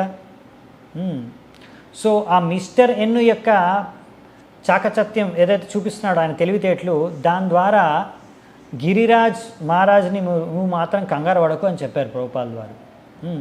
అతను చెప్పేవి అన్నీ కూడా ఒట్టి మాటలే, ఒట్టిగా భయపెట్టిస్తున్నాడు మిమ్మల్ని, మీరు భయపడకండి అని. వెంటనే ఒక లెటర్ రాశారు గిరిరాజ్ మహారాజ్కి. వెంటనే ఒక బ్యాంకు నుంచి లోన్ తీసుకోండి, 5 లక్షలు ఏందో ట్యాక్స్ పే చేసేయండి అని ఒక లెటర్ పంపించారు. కానీ ఈ లెటరు గిరిరాజ్ మహారాజ్కి అందే కన్నా ముందే ప్రభుపాదుల వారు ఇంకో లెటర్ రాశారు. ఎందుకు ఈ ల్యాండ్ ట్రాన్స్ఫర్ అవ్వదంటున్నారు, ఆ పర్చేస్ అగ్రిమెంట్ మీద క్లియర్గా ఉన్నాయి అన్నీ, ఆ అగ్రిమెంట్ ప్రకారం ల్యాండ్ ట్రాన్స్ఫర్ అయిపోవాలి, సో వెంటనే అయిపోవాలి అని ప్రభుపాదుల వారు రాశారు. సో దాని తర్వాత నెక్స్ట్ డే ప్రభుపాదుల వారి యొక్క జన్మదినం. సో మళ్ళీ ఆయన పైకెక్కాడు. అక్కడ పైన ఎక్కడైతే లెక్చర్ అరేంజ్ చేశారు అక్కడికి వెళ్ళి, అది సమ్మర్ అనమాట, లేట్ సమ్మరు. అక్కడ వ్యాసాసనం ఆయన కూర్చున్నారు, ఎర్రటి వ్యాసాసనం. రాధా దామోదర్ ఇంకా జగన్నాథ్ విగ్రహాలు పక్కనే కూర్చున్నారు. అక్కడ 100 మంది శిష్యులు వచ్చారు, 100 మంది గెస్టులు కూడా వచ్చారు. సో మొత్తం కలిపి ఒక 1000 మంది ఉంటారు గెస్టులు అందరూ కలిపి. సో ఫెస్టివల్ ఎంత పెద్ద ఫెస్టివల్ అయిందంటే న్యూయార్క్ టైమ్స్ యొక్క రిపోర్టర్స్ వచ్చారు, అది న్యూస్ పేపర్లో కూడా పబ్లిష్ అయింది. ఇంకా కొంతమంది టీవీ నుంచి కూడా వచ్చి వాళ్ళు కూడా న్యూస్ కవరేజ్ చేశారనమాట. సో ప్రభుపాదుల వారు అక్కడ మాట్లాడుతూ చెప్పారనమాట, కొంతమంది ఈ యొక్క వ్యాస పూజను చూసి తప్పుగా అర్థం చేసుకోవచ్చు, ఏంటి ఇక్కడ భక్తులు వాళ్ళ గురువుని కూడా భగవంతుడిలాగా పూజిస్తున్నారు, భగవంతుడు సమానంగా అని అనుకోవచ్చు. కాకపోతే ఇక్కడ అర్థం చేసుకోవాల్సింది ఏంటంటే గురువు భగవంతుడి యొక్క ప్రతినిధి మాత్రమే. ఎలాగైతే ఒక ట్యాక్స్ కలెక్టర్ ఉంటాడో గవర్నమెంట్ యొక్క ప్రతినిధి, అలా ఆ ట్యాక్స్ కలెక్టరు రాజు లేకపోతే ఆ గవర్నమెంట్ తరఫున ట్యాక్స్ కలెక్ట్ చేస్తారు. అలాగే స్పిరిచువల్ మాస్టర్ అంటే గురువు కూడా భగవంతుడి తరఫున ఆ సమ్మానాన్ని, ఆ గౌరవాన్ని అందుకుంటున్నారు. కాబట్టి అందరూ ఎలాగైతే భగవంతుడికి ప్రణామాలు చేస్తామో ముందుకు వచ్చినప్పుడు, అలాగే గురువు కూడా ప్రణామం చేయాలి. సో ఆ గురువు ఆ ప్రణామాలు కూడా భగవంతుడి తరఫున ఆయన అందుకుంటున్నాడు భక్తుల యొక్క ప్రణామాలు. సో ఈ విధంగా అందుకనే భగవంతుడికి ఎలా మనము పూజ చేస్తామో అలాగే గురువుకి చేయాలి అని చెప్పారు. తర్వాత ప్రభుపాల్ వారు తన లెక్చర్ ఎండ్ చేస్తూ ఫైనల్గా తర్వాత ఒక గొప్ప ఫీస్ట్ ప్రసాదం ఉండే అందరికీ. ఎందుకంటే నిన్నటి పొద్దున్న నుంచి ఇప్పుడు మధ్యాహ్నం వరకు అందరూ ఫాస్టింగ్లో ఉన్నారు. సో ప్రభుపాల్ వారు ఫైనల్గా తర్వాత తన రూమ్లోకి తిరిగి వెళ్ళిపోయారనమాట. అక్కడ మిగతా భక్తులతో మాట్లాడుతూ కూర్చున్నారు. సో హృదయానంద గోస్వామి ఆయన చెప్తున్నారు, ప్రభుపాల్ వారు అక్కడ కూర్చొని బయట మసాజ్ తీసుకుంటున్నారు. సడన్గా ఒక 2 చిన్నవి పిల్లలు వచ్చి ఆడుకుంటున్నాయి. ఆడుకుంటూ ప్రభుపాల్ వారు కూర్చున్న మ్యాట్ పైకి వచ్చేసాయి. అలా దొర్లుకుంటూ వచ్చేసి అక్కడ వెంటనే అందరూ అనుకున్నారు అది కరెక్ట్గా ప్రభుపాల్ వారు ముందు దొరుకుతున్నాయి. ప్రభుపాల్ వారు కాళ్ళ దగ్గరకు వచ్చేసరికి అందరూ అంటున్నారు, నేను అనుకున్నాను ప్రభుపాల్ వారు అంటారేమో, లేకపోతే ఇదంతా కంటామినేషను, వెంటనే వీటిని తొలగించాను అనేసి. కానీ ప్రభుపాల్ వారు అలా ఏం అనలేదు. అనకుండా చేత్తో వాటిని కూడా ఇలా స్పర్శించుకుంటూ వాళ్ళ ఇక్కడ చిన్ కింద ఇలా అంటూ రబ్ చేసి చిన్స్ కింద జాలీగా ప్రభుపాల్ వారు అన్నారు, చూడు వీటి మధ్యలో కూడా ఎలా ప్రేమ ఉందో ఇక్కడ కూడా ప్రేమ ఉందని. సో శృతకీర్తి ప్రభు, నేను కిచెన్ యొక్క ఇన్ఛార్జ్గా అక్కడ సేవ చేస్తున్నాను. నాకు చాలా అక్కడ కిచెన్లో ఎంత బిజీగా ఉన్నానంటే ప్రభుపాల్ వారిని వెళ్ళి దర్శించుకోవడానికి కూడా నాకు సమయం లేదు. ప్రభుపాల్ వారు 1 వారం రోజులు అక్కడ ఉన్నారు వెస్ట్ వర్జీనియాలో. ఆ మొత్తం సమయం అంతా కూడా నాకు ప్రభుపాల్ వారికి చూడడానికి కూడా నాకు టైం దొరకలేదు. నాకు చాలా అప్సెట్ అయిపోయాను నేను. ఎంత అప్సెట్ అయిపోయానంటే ఇంత సర్వీస్ చేస్తున్నాను నేను, కానీ ప్రభుపాల్ వారి దర్శించుకోవడానికి కూడా నాకు ఒక అవకాశం దొరకట్లేదని చాలా అప్సెట్ అయ్యాను. ఎందుకంటే అర్ధరాత్రి వరకు కుకింగ్ చేయడమే కాబట్టి నాకు కొంచెం బాధాకరంగా అనిపించింది. సో ప్రభుపాల్ వారు ఇంకా రేపనగా వెళ్ళిపోతారు అన్నప్పుడు కీర్తానంద మహారాజు నా దగ్గరకు వచ్చి అన్నారు, నువ్వు శీల ప్రభుపాల్ వారి యొక్క సర్వెంట్గా ఉంటావు అని. నేను అనుకున్నా, అయ్యో ఇది ఎలా అయిపోయింది, అద్భుతం, ఇది అసలు నాకు భయం వేస్తుంది. అలా నేను కంగారు పడిపోయాను. సో తర్వాత ఆయన అన్నారు, రేపు పొద్దున ప్రభుపాల్ వారితో పాటు నువ్వు కూడా బయలుదేరుతున్నావు పిట్స్బర్గ్కి అని. నేను అనుకున్నాను, ఇంత తొందరగానా, నేను అసలు ఏం తెలియదు, ఏం చేయాలి ఎలా అని కంగారు పడిపోయాను. దాని నెక్స్ట్ డే మార్నింగ్ కీర్తానంద మహారాజు నన్ను తీసుకొని ప్రభుపాల్ వారు ఎక్కడైతే ఫామ్ హౌస్లో ఉన్నారో ఆయన రూమ్లోకి తీసుకెళ్లారు. ఆయన రూమ్లోకి తీసుకెళ్ళి ప్రభుపాల్ వారికి నన్ను పరిచయం చేశారు. ఈయనే శృతకీర్తి, ఆయనే మీ యొక్క ఇప్పుడు నెక్స్ట్ సర్వెంట్ అవ్వబోతున్నారు. ప్రభుపాల్ వారు నన్ను చూశారు. నేను చూడగానే నేను ఆయన ప్రణామాలు చేశాను. కీర్తానంద మహారాజ్ అన్నారు, ప్రభుపాద్ నేను చాలా బాగా వంట చేస్తాడు అని. ప్రభుపాద్ వారు అన్నారు, చాలా మంచిది అని. కాకపోతే మహారాజ్ అన్నారు, మీకు ఎప్పుడు ఆయన మసాజ్ చేయలేదు అని. అప్పుడు ప్రభుపాల్ వారు అన్నారు, sorry but he hasn't massaged. Maharaj Prabhupad వారు అన్నారు, కానీ అతను ఎప్పుడు నాకు మసాజ్ చేయలేదని. సో అప్పుడు కీర్తానంద్ మహారాజ్ అన్నారు, నేను కూడా ఎప్పుడు చేయలేదు జీవితంలో ప్రభుపాద్, అది ఎవరైనా నేర్చుకుంటారులే ఈజీగా అని. సో ప్రభుపాద్ వారు అన్నారు, సరే అది ఈజీగా ఎవరైనా నేర్చుకోవచ్చులే, సరే అనేసి ఒప్పుకున్నారనమాట. నెక్స్ట్ సత్యనారాయణ ప్రభు, నేను కొంతమంది భక్తులతో కలిసి ఉన్నాను అక్కడ. మేమందరం కలిసి భక్తులందరం కలిసి ఒక పాత బస్సులో ప్రయాణిస్తూ పలు చోట్లకు వెళ్ళి దేశంలో ప్రచారం చేసేవారు. సో ఆ బస్సులోనే విగ్రహాలు కూడా ఉండేవి, ఒక చిన్న కిచెన్ కూడా ఉండేది, అలాగే షవర్ కూడా ఉండేది స్నానం చేయడానికి. సో ప్రభుపాల్ వారు అక్కడికి వచ్చినప్పుడు ప్రభుపాల్ వారు ఆ బస్సు బయట నుంచి మమ్మల్ని చూశారు. తర్వాత చూసి ప్రభుపాల్ వారు లోపలికి వచ్చి చూశారు. అప్పుడు లోపలికి వస్తే ఎలాగైతే టెంపుల్కి వస్తే ఎలా రిసీవ్ చేసుకుంటామో మేము అలాగే చరణామృతి ఇచ్చి ప్రభుపాద్ని రిసీవ్ చేసుకున్నాము. సో లోపలంతా ప్రభుపాల్ వారు చూశారు. చూసి నాకు చాలా మంచిగా అనిపించింది, ఇలాంటి వందలాది బస్సులు ఉండాలి అని ప్రభుపాల్ వారు వ్యక్తం చేశారు తన హర్షాన్ని. సో అంటే చాలా నచ్చింది అన్నమాట ప్రభుపాద్ వారికి ఆ బస్సు. సత్స్వరూప్ దాస్ గోస్వామి మహారాజ్ అంటే మనకి ఈ ప్రభుపాద్ లీలామృతాన్ని అందించిన వారు, ఆయన చెప్తున్నారు అప్పుడు చాలామంది భక్తులు అక్కడ ప్రభుపాద్ వారిని దర్శించుకోవడానికి, మాట్లాడడానికి ఆయన ఉన్న చోటుకు వెళ్తున్నారు. అప్పుడు మరి నాకేమో అడగడానికి, ప్రశ్నించడానికి నా దగ్గర ఏమీ పెద్దగా ప్రశ్నలేం లేవు, కాబట్టి నేను వెళ్ళలేదు. కానీ అందరూ వెళ్తున్నారు, నేను కూడా వెళ్ళాలా, వెళ్తే ఏం అడగాలి అని ఆలోచిస్తూ ఫైనల్గా వెళ్ళాలా వద్దా అనుకుంటూ ఫైనల్గా ఇంకా సరే వెళ్తాననేసి ఒకసారి డిసైడ్ చేసుకొని వెళ్ళిపోయాను ప్రభుపాద్ వారిని దర్శించుకోవడానికి. ఆ డోర్ దగ్గర రాగానే ప్రభుపాద్ వారి సర్వెంట్ నన్ను లోపలికి పంపించారు. ఇంకొక క్షణంలో ప్రభుపాద్ వారి ముందు కూర్చొని ఉన్నాను నేను. అప్పుడు ప్రభుపాద్ వారు మసాజ్ తీసుకుంటున్నారు. నేను ప్రభుపాద్ వారికి చెప్పాను, ప్రభుపాద్ నాకు పెద్దగా మిమ్మల్ని అడగాల్సిన అర్జెంట్ క్వశ్చన్ ఏం లేవు, కాకపోతే మిమ్మల్ని చూడాలనిపించింది, అందుకే నేను వచ్చాను. సో ప్రభుపాద్ వారు అన్నారు, Prabhupad replied that I should know better than to come to him out of such anxiety. He said he had already answered everything in his books. ఏదో ఇలా చూడాలని చేయడం అంత అవసరం లేదు, ఇంకా నేను ఏవైతే ఆన్సర్ చేయాలో చెప్పాలనుకున్నవన్నీ బుక్స్లో చెప్పేశాను. సో ఇది చాలా ప్రేరణాదాయకంగా అనిపించింది నాకు. ఒక విధంగా నాకు ఒక శిక్షణ ఏం లభించిందంటే,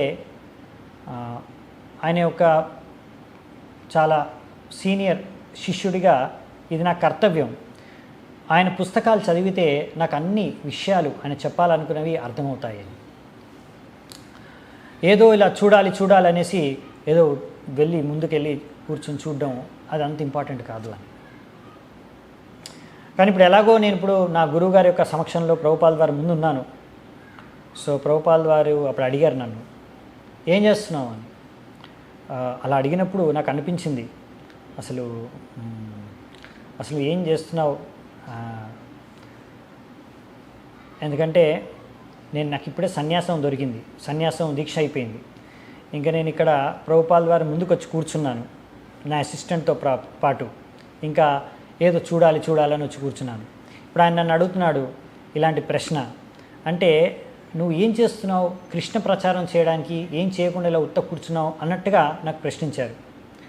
సో ఈ విధంగా అప్పుడు నేను రిప్లై చేశాను, ప్రభుపాద్ మీరు ఇచ్చిన ఆదేశం ప్రకారం నాకు లెటర్లో మీరు రాశారు కదా, దాని ప్రకారంగా నేను ప్రతి మందిరానికి, నా జోన్లో ఉన్న ప్రతి మందిరానికి వెళ్తున్నాను. వెళ్ళి మీ యొక్క కోరిక ఏదైతే ఉందో, శిష్యులందరూ కూడా శ్రీమద్ భాగవతాన్ని ప్రతిరోజు పొద్దున చదువుకోవాలి క్లాసులో అని. సో అదే నేను ఇప్పుడు ఫాలో అవుతున్నాను, మీరు ఏదైతే లెటర్లో చెప్పారని చాలా కాన్ఫిడెంట్గా చెప్పారు. కానీ ప్రభుపాద్ వారు ఆయనని ఆశ్చర్యపరుస్తూ ఏమన్నారంటే, ఇలా ప్రతి మందిరాన్ని తిరగడం అంత ఇంపార్టెంట్ ఏం కాదు, దానికన్నా నాకు ఈ విష్ణుజన్ మహారాజ్ ప్రోగ్రాం ఏదైతే ఉందో బస్సులో తిరుగుతూ ప్రచారం చేయడం అది బాగా నచ్చింది అని అన్నారు. నేను అప్పుడు వెంటనే అన్నాను, అంటే ప్రభుపాద్ మీరు నాకు ముందు ఇచ్చిన ఆదేశం ప్రతి మందిరానికి వెళ్ళాలి అని చెప్పారు కదా, అది అంత ఇంపార్టెంట్ కాదా, ఇప్పుడు నేను బస్సులో ఎక్కి తిరగాల ప్రచారానికి, అది ఇంపార్టెంటా? అప్పుడు ప్రభుపాద్ వారు కొంచెం కోపంగా నాతో అన్నారు, ఒకటి ఇంపార్టెంట్ ఇంకోటి ఇంపార్టెంట్ కాదు, ఒకటి తక్కువ ఇంపార్టెంట్ ఇంకోటి ఇంపార్టెంట్ ఎక్కువ అనేది విషయం కాదు, అన్నీ ఇంపార్టెంటే. అంటే ఇప్పుడు నువ్వు బస్సులో వెళ్ళాలి అని ఇంపార్టెంట్ అని చెప్పినంత మాత్రాన టెంపుల్లోకి వెళ్ళకూడదు, టెంపుల్స్కి వెళ్ళడం ఇంపార్టెంట్ కాదని చెప్పట్లేదు నేను. కృష్ణుడు యొక్క తలకాయ ఇంపార్టెంట్ అంటే చెయ్యి ఇంపార్టెంట్ కాదు, కాలు ఇంపార్టెంట్ కాదని చెప్పట్లేదు. కృష్ణుడికి సంబంధించిన అన్నీ కూడా ఇంపార్టెంటే.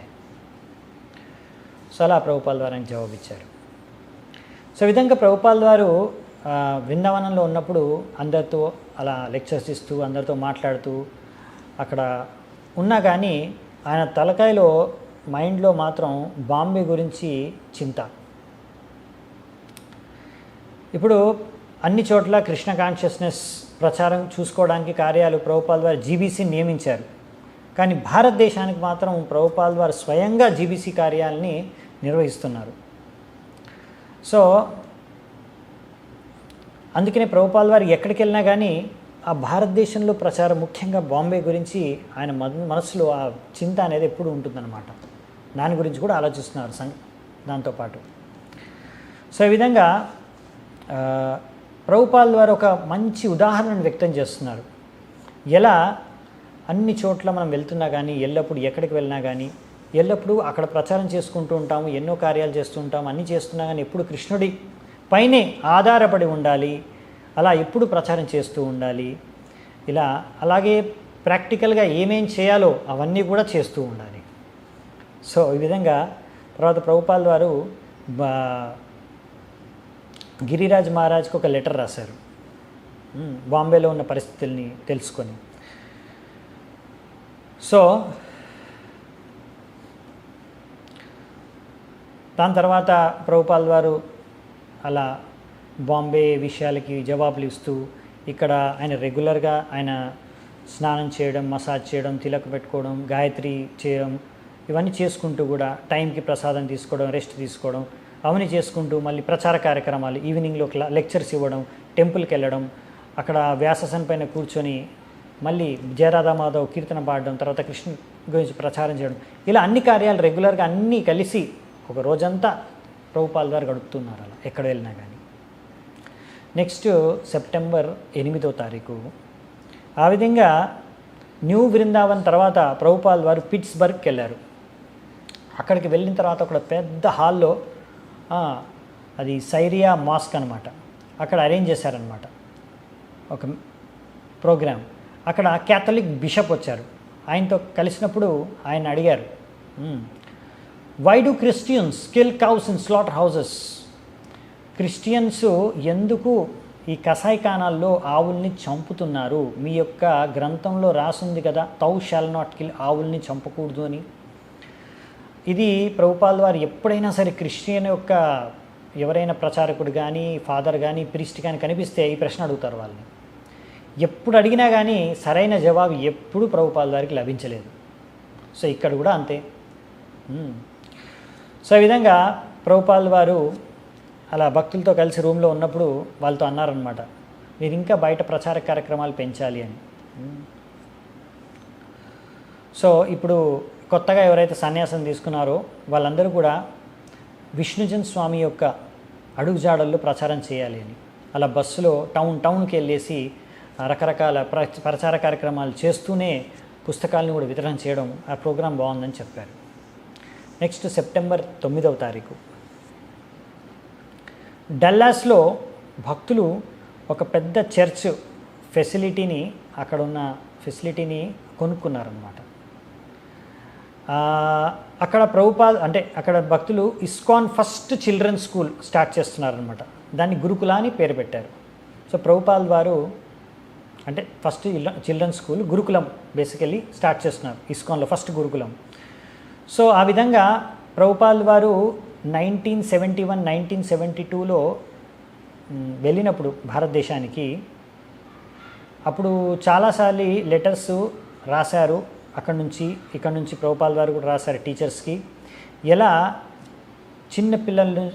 పిల్లలకి చిన్నతనం నుంచి కృష్ణ భక్తిని మనము స్కూల్లో కానీ గురుకులంలో కానీ ఇవ్వాలి అని వాళ్ళకి. ఆ లెటర్లో ఏం రాశారంటే, అలా మనము ఏం నేర్పిస్తాం గురుకులంలో అంటే ఎలా చదువుకోవాలి, ఎలా రాయాలి, అలాగే దాంతోపాటు అసలైన ఆధ్యాత్మిక జ్ఞానాన్ని దాని ద్వారా మనం ఎలా జీవించాలో దాన్ని తెలియజేయాలి పిల్లలకి. ఇలాంటి శిక్షణ బోధన ఇవాళ రేపు ఏ యొక్క విద్యా సంస్థల్లో ఇవ్వట్లేదు. సో లాస్ట్ రాత్రి కూడా నేను ఢిల్లీ ప్యాండల్ ప్రోగ్రాంలో చెప్పాను, ఈ కృష్ణ భక్తిని ప్రతి స్కూల్స్లో కాలేజెస్లో ప్రచారం చేయడం అనేది ఎంత అవసరమో. ఇదొక విప్లవాత్మకమైన ఒక థాట్ అని ప్రభుపాల్ వారు చెప్తారు. కానీ మేము చూసింది ఏంటంటే, ఇప్పుడు ప్రస్తుతం కాలేజీలు యూనివర్సిటీల్లో టెక్నాలజీ సైన్స్ ఇవన్నీ నేర్పిస్తున్నారు, దాని ద్వారా హిప్పీలు తప్ప ఇంకెవరు తయారవ్వట్లేదు. సో ఇలాంటి పెద్ద పెద్ద బిల్డింగ్లు కట్టుకున్నారు, కానీ ఇప్పుడు వాళ్ళ పిల్లలు దాన్ని మెయింటైన్ చేయలేకపోతున్నారు. ముందు కాలం పురాతన కాలంలో ఏంటంటే గురుకులం ఉండేది. అది ఫస్ట్ మనం మళ్ళీ పునరుద్ధరించాలి ఆ సిస్టమ్ని. ఎందుకంటే ఈ గురుకులం ద్వారా చాలా గొప్ప గొప్ప వ్యక్తులు గొప్ప గొప్ప వ్యక్తిత్వంతో ఒక చాలా రెస్పాన్సిబుల్ లీడర్స్ సొసైటీకి తయారవుతారు. ఎవరికైతే సమాజంలో మనుషుల యొక్క అసలైన మేలు ఎలా చేయాలో వాళ్ళకి తెలుసు. పూర్వపు కాలంలో ఇలా గురుకులంలోనే గొప్ప గొప్ప వ్యక్తులందరూ తయారయ్యేవారు. సో ఇప్పుడు అది మీ చేతుల్లో ఉంది. మీ దేశంలో కూడా అలా గొప్ప గొప్ప లీడర్స్ని, నేతల్ని తయారు చేయాలంటే గురుకులం అవసరం. కాబట్టి మీరు ఈ విషయాన్ని చేయండి. సో మీకే తెలుస్తుంది మీ దేశం వాళ్ళకి మీరు ఎంతో గొప్ప మేలు చేసిన వాళ్ళు అవుతారని. సో ఈ విధంగా ఈ లెటర్స్ అన్నిటి ద్వారా డల్లస్ డివోటీస్కి చాలా ప్రేరణ కలిగింది. ఇది ఇక్కడ మనం గురుకులం స్టార్ట్ చేస్తే ప్రభుపాద వారికి చాలా ఆనందం కలుగుతుందనేసి ఈ విధంగా ఇంకా ఇస్కాన్ మెంబర్స్, పేరెంట్స్ వాళ్ళందరి నుంచి కూడా సపోర్ట్ దొరకడంతో వాళ్ళందరూ వాళ్ళ పిల్లల్ని పంపించడంతో ఇక్కడ ప్రభుపాద వారు వెళ్ళే సమయానికి ఆ సమయంలో 50 మంది స్టూడెంట్స్ కూడా ఆల్రెడీ అక్కడ ఉన్నారు గురుకులంలో. ప్రభుపాద వారు డల్లస్ చూసి అక్కడ వాతావరణం చూసి ప్రభుపాద వారికి కలకత్తా గుర్తొచ్చేసిందంట. అక్కడ కూడా చాలా హాట్గా ఉందంట అప్పుడు వెదర్. సో అప్పుడు ప్రభుపాద వారు ఇంకా అక్కడ కూడా తన కుర్తా తీసేసి లాన్లో కూర్చొని మాట్లాడుతున్నారు టీచర్స్తో. అసలైన విద్య ప్రక్రియ ఏంటంటే ప్రభుపాద వారు అన్నారు, ఎలాగైతే నేను చిన్నతనంలో చూశానో ఒక టీచరు ఒక 50 మంది పిల్లల్ని కూర్చొని, రకరకాల ఏజ్ గ్రూప్ వాళ్ళ పిల్లలు కూర్చొని ఒక రూమ్లో ఉంటారు. ఒక్కొక్క టీచర్ దగ్గరికి, అంటే ఆ టీచర్ దగ్గరికి ఒక్కొక్క స్టూడెంట్ వస్తాడు.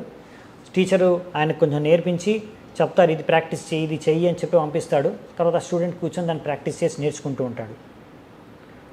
సో ఈ విధంగా టీచింగ్ మెథడాలజీ చెప్పారు ప్రభుపాద వారు. సో గురుకులం టీచర్లు అన్నీ విన్నారు.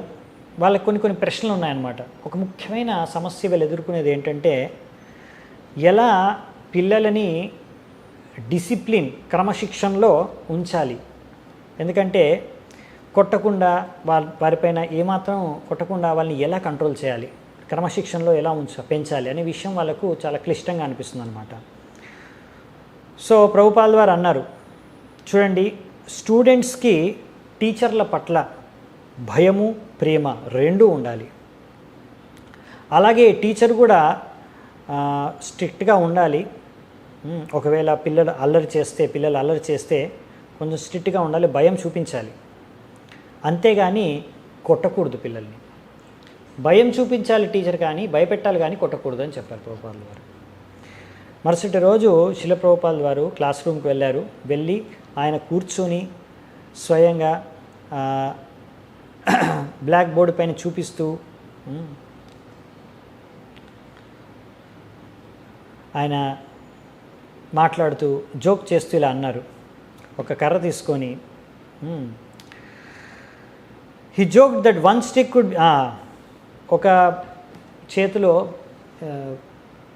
బ్లాక్ బోర్డ్ని పాయింట్ చేసి ఒక పాయింటరు, ఇంకో చేతిలో కర్ర తీసుకొని ప్రభుపాద వారు చెప్పారు,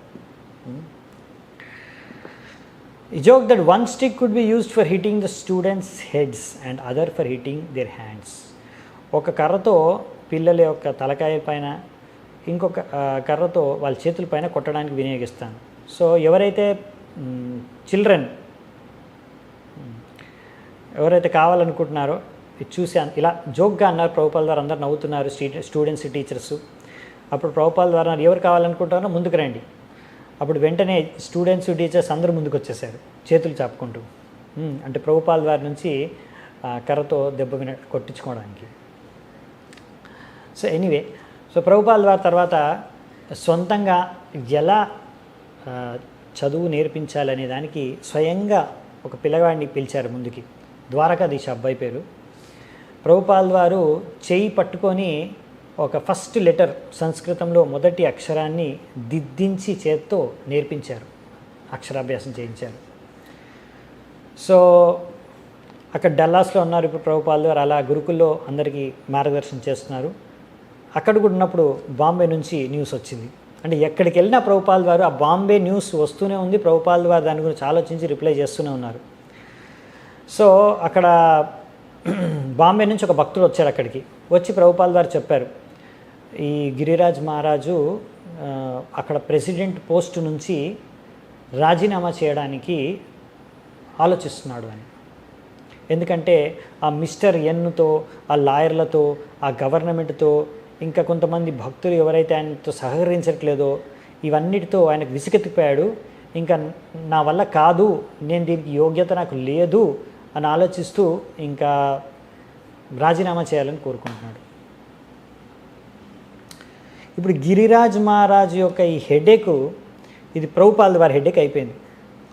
ఎందుకంటే మళ్ళీ ఇప్పుడు ఎలా ఏం చేయాలి అని ప్రభుపాల్ వాళ్ళు ఆలోచిస్తున్నారు. ఎందుకంటే ఇప్పుడు అక్కడ ఆయన లేకపోతే గిరిరాజ్ మహారాజు రాజీనామా చేస్తే దాని ప్లేస్లో మళ్ళీ ఎవరో ఒకరు బాధ్యతను నిర్వహించాలి కదా.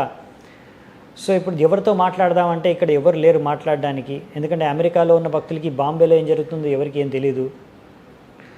సో ఆ రోజు రాత్రి కూడా చాలా వేడిగా ఉంది వాతావరణం. సో ప్రభుపాల్ వారు భాగవతం అనువదించుదామంటే దాని మీద కూడా ఫోకస్ కాన్సన్ట్రేట్ చేయలేకపోతున్నారు. సో రాత్రంతా కూడా మేలుకొనే ఉన్నారు ప్రభుపాల్ వారు.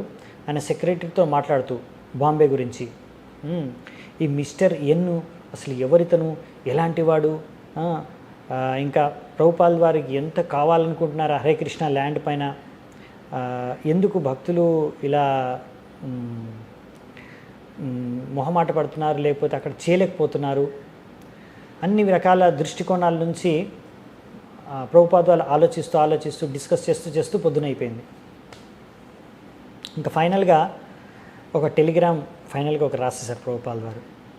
ఏం రాశారంటే, settle land immediately at best price possible and promised to pay it if he won't he can pay, suggest 15,000, don't change presidency until I come. So Prabhupad వారు ఇలా లెటర్ రాశారనమాట, తొందరగా సెటిల్ చేసేయండి ఎంతకో అంతకి, ఆ మిస్టర్ ఎన్ ఎలాగో మనకి ప్రామిస్ చేశారు, ఒకవేళ కావాలనుకుంటే ఒక 15,000 ఖర్చు చేయండి, ఇవ్వండి, ఓకే, కానీ నువ్వు ప్రెసిడెంట్ పోస్ట్కి రాజీనామా చేయకి ఇప్పుడే, నేను వచ్చేంతవరకు ఉండు అని ప్రభుపాల్ వారు లెటర్ రాశారు వెంటనే. తర్వాత ఇక్కడ రాధాకృష్ణ విగ్రహాలు వచ్చాయన్నమాట డల్లస్లో, న్యూయార్క్ నుంచి వచ్చాయి బేసికలీ. తో ప్రభుపాల్ వారు ఇది డల్లస్ గురుకులం కోసం స్పెషల్గా సెలెక్ట్ చేసి భారతదేశం నుంచి రప్పించారు ఆర్డర్ ఇచ్చి. సో అవి భారతదేశం నుంచి యూఎస్కి వచ్చి, యూఎస్ నుంచి ఇప్పుడు అక్కడ న్యూయార్క్ నుంచి ఇక్కడికి వచ్చాయన్నమాట. కృష్ణుడి విగ్రహం చాలా అద్భుతంగా ఉంది, చాలా పెద్దగా కూడా ఉంది. అంటే మామూలుగా మిగతా ఇస్కాన్ మందిరంలో కన్నా కూడా ఈ విగ్రహాలు కొంచెం పెద్దగా ఉన్నాయన్నమాట. ఒక కథ ప్రకారం ఇవి చాలా పురాతనమైన విగ్రహాలంట. అందుకనే ఆ పురాతనం అయిన సంప్రదాయం ప్రకారం చెక్కారనమాట వీటిని. ఇప్పుడు డల్లాస్లో ఉన్న భక్తులందరికీ కూడా ఇప్పుడు సడన్గా విగ్రహాల్ని ప్రతిష్ఠించడం అనే దానికి వాళ్ళు రెడీ అయ్యి లేరు. కానీ ప్రభుపాల్ వారు చెప్పేశారు, 2 రోజుల్లో రెడీ అయిపోవాలని విగ్రహాలని మనం చేస్తున్నామని, నేను సొంతంగా ప్రతిష్ఠిస్తాను విగ్రహాలని చెప్పారు ప్రభుపాల్ వారు. సో జాహ్నవ మాతాజీ ఆమె ఎవరికి అడగకుండా చెప్పకుండా ఆ విగ్రహాలకున్న ఒరిజినల్ పెయింట్ని తీసేసి ఆమె సొంతంగా పెయింట్ చేయడం మొదలుపెట్టింది. ఇది ప్రభుపాల్ వారికి తెలియగానే ఆయనకు చాలా కోపం వచ్చేసింది. వెంటనే అక్కడ డల్లాస్ యొక్క ప్రెసిడెంట్ని పిలిచారు, సత్స్వరూప్ దాస్ గోస్వామి మహారాజ్ అని పిలిచి తన రూమ్లోకి, ఏంటిది, ఎందుకు ఇలా జరుగుతుందని అడిగారు. సత్స్వరూప్ మహారాజ్ ఏమో, నేను ఒక మూర్ఖుడిని, నాకు ఈ విషయం తెలీదు, ఆమె ఎందుకు అలా చేసిందో నాకైతే అడగలేదు, చేయలేదు, సొంతంగా చేసిందని చెప్పారు. సో ప్రభుపాల్ వారు వెంటనే జాహ్నవ మాతాజీని పిలిచి ఆమె పైన గట్టిగా అరిశారు కోపంతో. ఆమె ఆ అరుపును చూసి ఏడవడం మొదలుపెట్టింది. ప్రభుపాల్ వారు అన్నారు, ఎందుకు ఇలా చేసావని. సో ఆమె అసలు ఆమెకు నోట్లోంచి మాట రావట్లేదు. నాన్ సెన్స్ అన్న ప్రభుపాల్ వారు అన్నారు. నాన్ సెన్స్ ప్రభుపాద్ నేను చేశానంటే, అవును నాన్ సెన్స్ ఏది, సూసైడల్ నాన్ సెన్స్ అని చెప్పారు. నువ్వు ఒక నాన్ సెన్స్, నువ్వు ఎప్పుడు ఒక నాన్ సెన్స్ లానే ఉంటావు. ఇప్పుడు దీని గురించి ఏం చేస్తాను, ఏం చేయాలి మనం అని అడిగారు. ప్రభుపాల్ వారికి జానమాత చెప్పారు మెల్లిగా, నేను లాస్ ఏంజల్స్లో భరద్రాజా అనే భక్తుడికి ఫోన్ చేసి పిలిచాను అండ్ ఆయన ఒక రకమైన పెయింట్ యూజ్ చేస్తే, ప్రభుపాల్ వారు గట్టిగా ఎవరి భరద్రాజు, నేను ఇక్కడ నీ గురువుని కూర్చొని ఉన్నాను నీ ముందు, నన్ను అడగకుండా అని వెంటనే అలా కోపంతో ప్రభుపాల్ వారు మిగతా భక్తుల వైపు చూస్తూ ఇప్పుడు ఏం చేయాలి అని అన్నారు. అక్కడ కూర్చున్న ఒక లేడీస్ ఏమన్నారంటే, వెంటనే తొందరగా ఆరిపోయే ఒక పెయింట్ ద్వారా వెంటనే పెయింట్ చేస్తే అయిపోతుంది ప్రభుపాద్, ఇన్స్టాలేషన్ కన్నా ముందే పెయింటింగ్ అయిపోతుంది. సో ప్రభుపాద్ వెంటనే అలా చేసేయండి. ఇంకా జాహ్నవి మాతాజీ రాత్రంతా మేలుకొని చాలా జాగ్రత్తగా ఆ డీటీస్కి పెయింటింగ్ చేయడం మళ్ళీ మొదలుపెట్టింది. ఇంకా నెక్స్ట్ డే పొద్దున్న సమయం కల్లా, అంటే నెక్స్ట్ మార్నింగే డీటీ ఇన్స్టాలేషన్ అనమాట. సో కృష్ణుడు చాలా ఎంతో సౌందర్యంగా కనిపిస్తున్నాడు.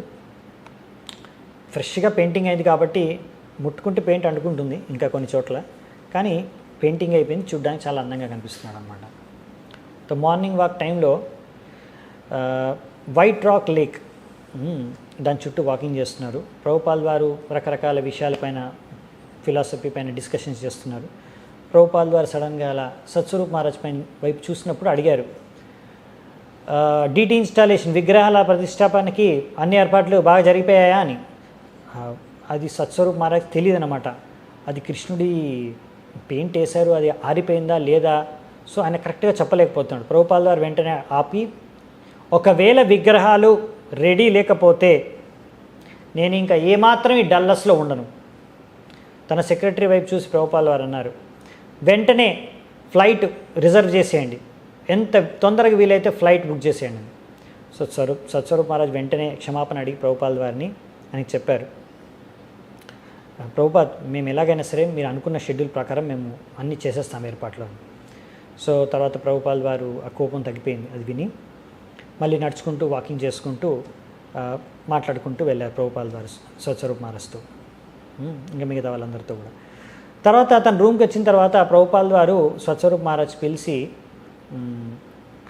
అలా పొద్దున ఈ యొక్క భౌతిక జీవితం గురించి లెక్చర్లో చెప్తున్న పాయింట్ గురించి డిస్కస్ చేస్తూ చెప్పారనమాట. ఇలా ఈ బద్ధజీవులు ఈ యొక్క భౌతిక ప్రపంచంలో సమయం గడుపుతూ ఉంటారు. వాళ్ళు అనుకుంటున్నారు నాకు చాలా పెద్ద ఫ్యామిలీ ఉంది, నేను చాలా గొప్ప కార్యాలు చేస్తున్నాను, అందులో మునిగిపోతారు. వాళ్ళకి తెలీదు మృత్యు తర్వాత నెక్స్ట్ వచ్చే జన్మ ఏమొస్తుందని. సో అలా ప్రభుపాల్ వారు చెప్తూ అలా భౌతిక జీవిత విధానాన్ని ఆయన పెద్దగా ప్రశంసించలేదన్నమాట. ఆల్ ద ప్రభుపాస్ డిసైపుల్స్ ఒక అద్భుతాన్ని, అందరూ కూడా ఒక అద్భుతాన్ని చూశారు ప్రభుపాల్లో. ఏంటంటే ఎక్కడ పోయినా సరే ప్రభుపాలు ఏ పరిస్థితుల్లో ఉన్నా సరే, ఏ చోట ఉన్నా, ఎవరి మధ్యలో ఉన్నా, ఎప్పుడూ ఆయన కథలో, ఆయన చెప్పే విషయాల్లో, మాటల్లో, చేష్టల్లో ఎక్కడికి వెళ్ళినా కానీ ఆధ్యాత్మికతనే కనిపిస్తుంది, కృష్ణ భక్తి కనిపిస్తుంది.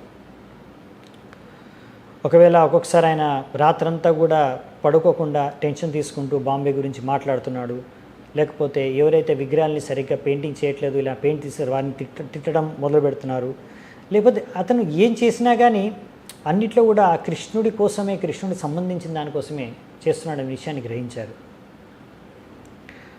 సో కొన్నిసార్లు అలా ప్రభుపాల్ వారి దూరం నుంచి భయంతో చూసేవారు, కొన్నిసార్లు దగ్గర నుంచి చూసేవారు, కొన్నిసార్లు ప్రత్యక్షంగా ప్రభుపాల్ వారితో వాళ్ళకి సాంగత్యం లభించేది. కానీ అన్ని విషయాల్లో ప్రభుపాల్ వారు చూశారు. వాళ్ళు ఏదో ఒక విధంగా ప్రభుపాల్ వారు ఎప్పుడు కూడా కృష్ణ భక్తిలో ప్రచారంలో మునిగి ఉన్నారని.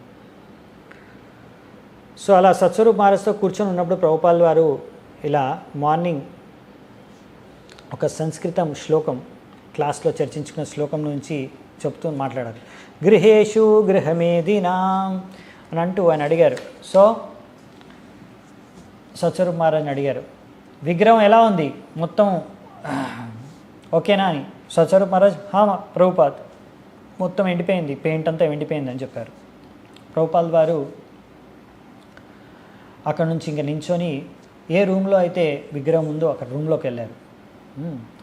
అక్కడ జానవ మాతాజీ కూడా చూస్తుంది విగ్రహం అంతా సరిగ్గా ఓకేనా కాదా అని. ప్రభుపాల్ వారు అక్కడికి వెళ్ళి రాధాకృష్ణుల ముందరికి వెళ్ళి కీర్తన చేయడం మొదలుపెట్టారు. చేసి ఓకే ఇప్పుడంతా రైట్, ఆల్ రైట్ అని చెప్పేశారు. తర్వాత అదే రోజు పొద్దున కాసేపు అయిన తర్వాత మందిరంలో టెంపుల్ రూమ్లో ప్రభుపాద్ వెళ్ళి వ్యాసాసనం పైన కూర్చొని దాని తర్వాత రాధాకృష్ణుల్ని అక్కడ ప్రాణప్రతిష్ఠ చేశారు. బ్రహ్మ సంహిత నుంచి ప్రార్థనలన్నీ పాడారనమాట. దాని తర్వాత అక్కడ ఫస్ట్ ఆరతి ప్రభుపాల్ వారు ఇచ్చారు. అక్కడ పెద్దగా ఆల్టర్ అంతా కూడా కొత్తది ఇంకా అంత పెద్దగా ఎక్కువగా కట్టలేదు, సింపుల్గా ఉంది. ఆయన ప్రభుపాల్ వారు చూశారు, ఆయన ఆనందంగా అక్కడ ప్రతిష్ఠింపజేశారు. తర్వాత తన రూమ్లోకి వెళ్ళి ప్రభుపాల్ వారు ఒక పేపర్ మీద రాశారు, రాధా కాలా చాంద్జీ అని. అంటే డల్లాస్ విగ్రహాల యొక్క పేరు రాధా కాలా చాంద్జీ అని పేరు పెట్టారనమాట. పేరు పెట్టి అక్కడ డేట్ రాశారు, deities of Dallas September 12, 1972 AC Bhaktivedanta Swami. Kalachandji అంటే నల్లటి చంద్రుడు అని. ఇంకా ప్రభుపాద్ వారు నెక్స్ట్ దీని తర్వాత ఇంకా వెంటనే భారతదేశానికి తిరిగి వెళ్ళాలి అని నిర్ణయించుకుంటున్నారు, ప్లాన్ చేసుకుంటున్నారు. వెళ్ళేటప్పుడు కూడా కొన్ని ప్రదేశాలని సందర్శించుకుంటూ ప్రచారం కోసం తర్వాత వెళ్ళాలనుకున్నారు. ఇంకా వెళ్ళే ముందు ఒక్కసారి లాస్ ఏంజలీస్ అన్న హెడ్ క్వార్టర్స్, పాశ్చాత్య దేశంలో హెడ్ క్వార్టర్స్ అయిన లాస్ ఏంజలీస్కి కూడా వెళ్ళాలనుకున్నారు. అలా తర్వాత అక్కడ నుంచి ఇంకా బాంబే భక్తులకు కూడా మార్గదర్శనం చేస్తూ లేఖ రాశారు. ఎందుకంటే ఈ జూహు ల్యాండ్ చాలా ముఖ్యమైన ల్యాండ్ కాబట్టి దీని గురించి మనం ఫైట్ చేయాలి అని లేఖ రాశారు. ఆ లేఖలో ఇలా మెన్షన్ చేశారు, now I'm anxious to hear. నేను తెలుసుకోవాలనుకుంటున్నాను ఆ ల్యాండ్ ట్రాన్స్ఫర్ గురించి ఏమైంది. నాకు వెంటనే సైన్డ్ కాపీ ఎంత తొందరగా అయితే వీలైతే అంత తొందరగా పంపించండి. అది చూస్తే ఒకసారి ట్రాన్స్ఫర్ అయిన కాపీ నాకు ఎంతో రిలీఫ్గా ఉంటుంది. ఒక్కసారి అది ట్రాన్స్ఫర్ అయిపోగానే ల్యాండ్ మన పేరు మీద వెంటనే కన్స్ట్రక్షన్ మొదలుపెట్టేసేయండి. నేను ఇండియాకి వస్తున్నాను, అట్లీస్ట్ అక్టోబర్ వరకల్లా నేను అక్కడ ఒక బిల్డింగ్ చూడాలనుకుంటున్నాను. మాయాపూర్లో, బాంబేలో, బృందావన్లో, అన్ని చోట్ల కూడా. ఈ బాంబే ప్రాజెక్టు మన మొత్తం ప్రపంచంలోనే చాలా ఇంపార్టెంట్ ప్రాజెక్ట్ మనకి. నేను అందుకే మీ అందరి పట్ల చూస్తుంది అదే. ఇంకా బాంబేలో ఇది చాలా అద్భుతంగా మీరు అందరు కలిసి చేయాలి అని ప్రభుపాల్ వారు రాశారు. తర్వాత ప్రభుపాల్ వారు సెక్రటరీ ఆయనకు ఒక అడ్వర్టైజ్మెంట్ బుక్లెట్ చూపించారు, ఎయిర్ ఇండియా వాళ్ళు పబ్లిష్ చేశారు. అందులో ఏముందంటే ఆ అడ్వర్టైజ్మెంట్ అంతా కూడా కృష్ణుడు బృందావనంలో దానిపైన ఆ థీమ్ పైన ఉందన్నమాట. ప్రభుపాల్ వారు చూసి వా, ఎయిర్ ఇండియా కూడా సందర్శకులని ఆకర్షించడానికి భారతదేశానికి ఈ యొక్క అడ్వర్టైజ్మెంట్ చేస్తుంది. కృష్ణుడి యొక్క ఈ యొక్క సాంప్రదాయాన్ని మీరు అనుభవించండి, దానికోసం భారతదేశానికి రండి అని. సో ప్రభుపాల్ వారు అనుకున్నారు, నేను అనుకున్న విధంగా ఇలా మన ప్రాజెక్ట్స్ ఏవైతే ఇండియాలో ఉన్నాయో, ఇండియన్ ప్రాజెక్ట్స్ అన్నీ కూడా మనం బాగా అక్కడ మన వేదిక సాంప్రదాయాన్ని చూపించే విధంగా ఆ ప్రాజెక్ట్స్ తయారు చేస్తే తప్పకుండా చాలామంది విదేశీయులు అక్కడికి వస్తారు మన దగ్గరికి. సో ప్రతిరోజు ముఖ్యమైన న్యూస్ అంటే బాంబే నుంచే. ఎన్ని న్యూస్ వచ్చినా ఫస్ట్ బాంబే న్యూస్ అన్నిటికన్నా ముఖ్యమైన న్యూస్. ప్రభుపాల్ వారికి అడిగేవారు, బాంబే నుంచి ఏమైనా వచ్చాయా, లేఖలు వచ్చాయా, న్యూస్ ఏమన్నా ఉందా అని. అంటే గిరిరాజ్ మహారాజ్ నుంచి ఏమైనా లెటర్ వచ్చిందా అని.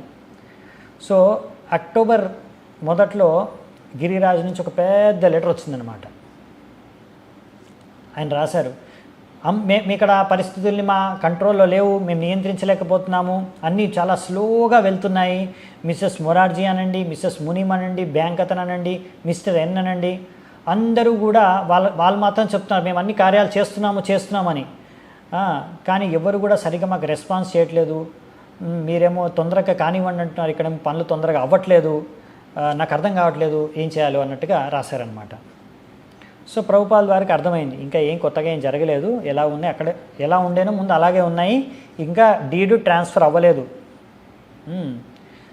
సో ఇప్పుడు గిరిరాజ్ మహారాజ్ రాశారు, నేనేమి ఇప్పుడు రిజైన్ చేయట్లేదు నా పోస్ట్కి, నేను ఉంటాను, అని రాశారు. ప్రభుపాల్ వారు ఆ లెటర్ అంతా చదివి ఫైనల్గా అనుకున్నారు, ఇండియాలో ఉన్న ఇంకా కొంతమంది సీనియర్ డివోటీస్ కూడా అక్కడికి వెళ్ళి గిరిరాజ్ మహారాజ్కి హెల్ప్ చేయాలని. అందుకని ఆయన తమల్ కృష్ణ గోస్వామి మహారాజ్కి, భవానంద ప్రభుకి ఇద్దరు వృందావనంలో ఉన్నారు. అప్పుడు వాళ్ళిద్దరికి లెటర్ రాశారు, వెంటనే మీరు బాంబేకి వెళ్ళండి, అక్కడికి వెళ్ళి ఈ ల్యాండ్ ట్రాన్స్ఫర్ తొందర అయ్యే విధంగా చూడండి అని. తర్వాత ప్రభుపాల్ వారు తమల్ కృష్ణ గోస్వామి వారిని కూడా అడిగారనమాట,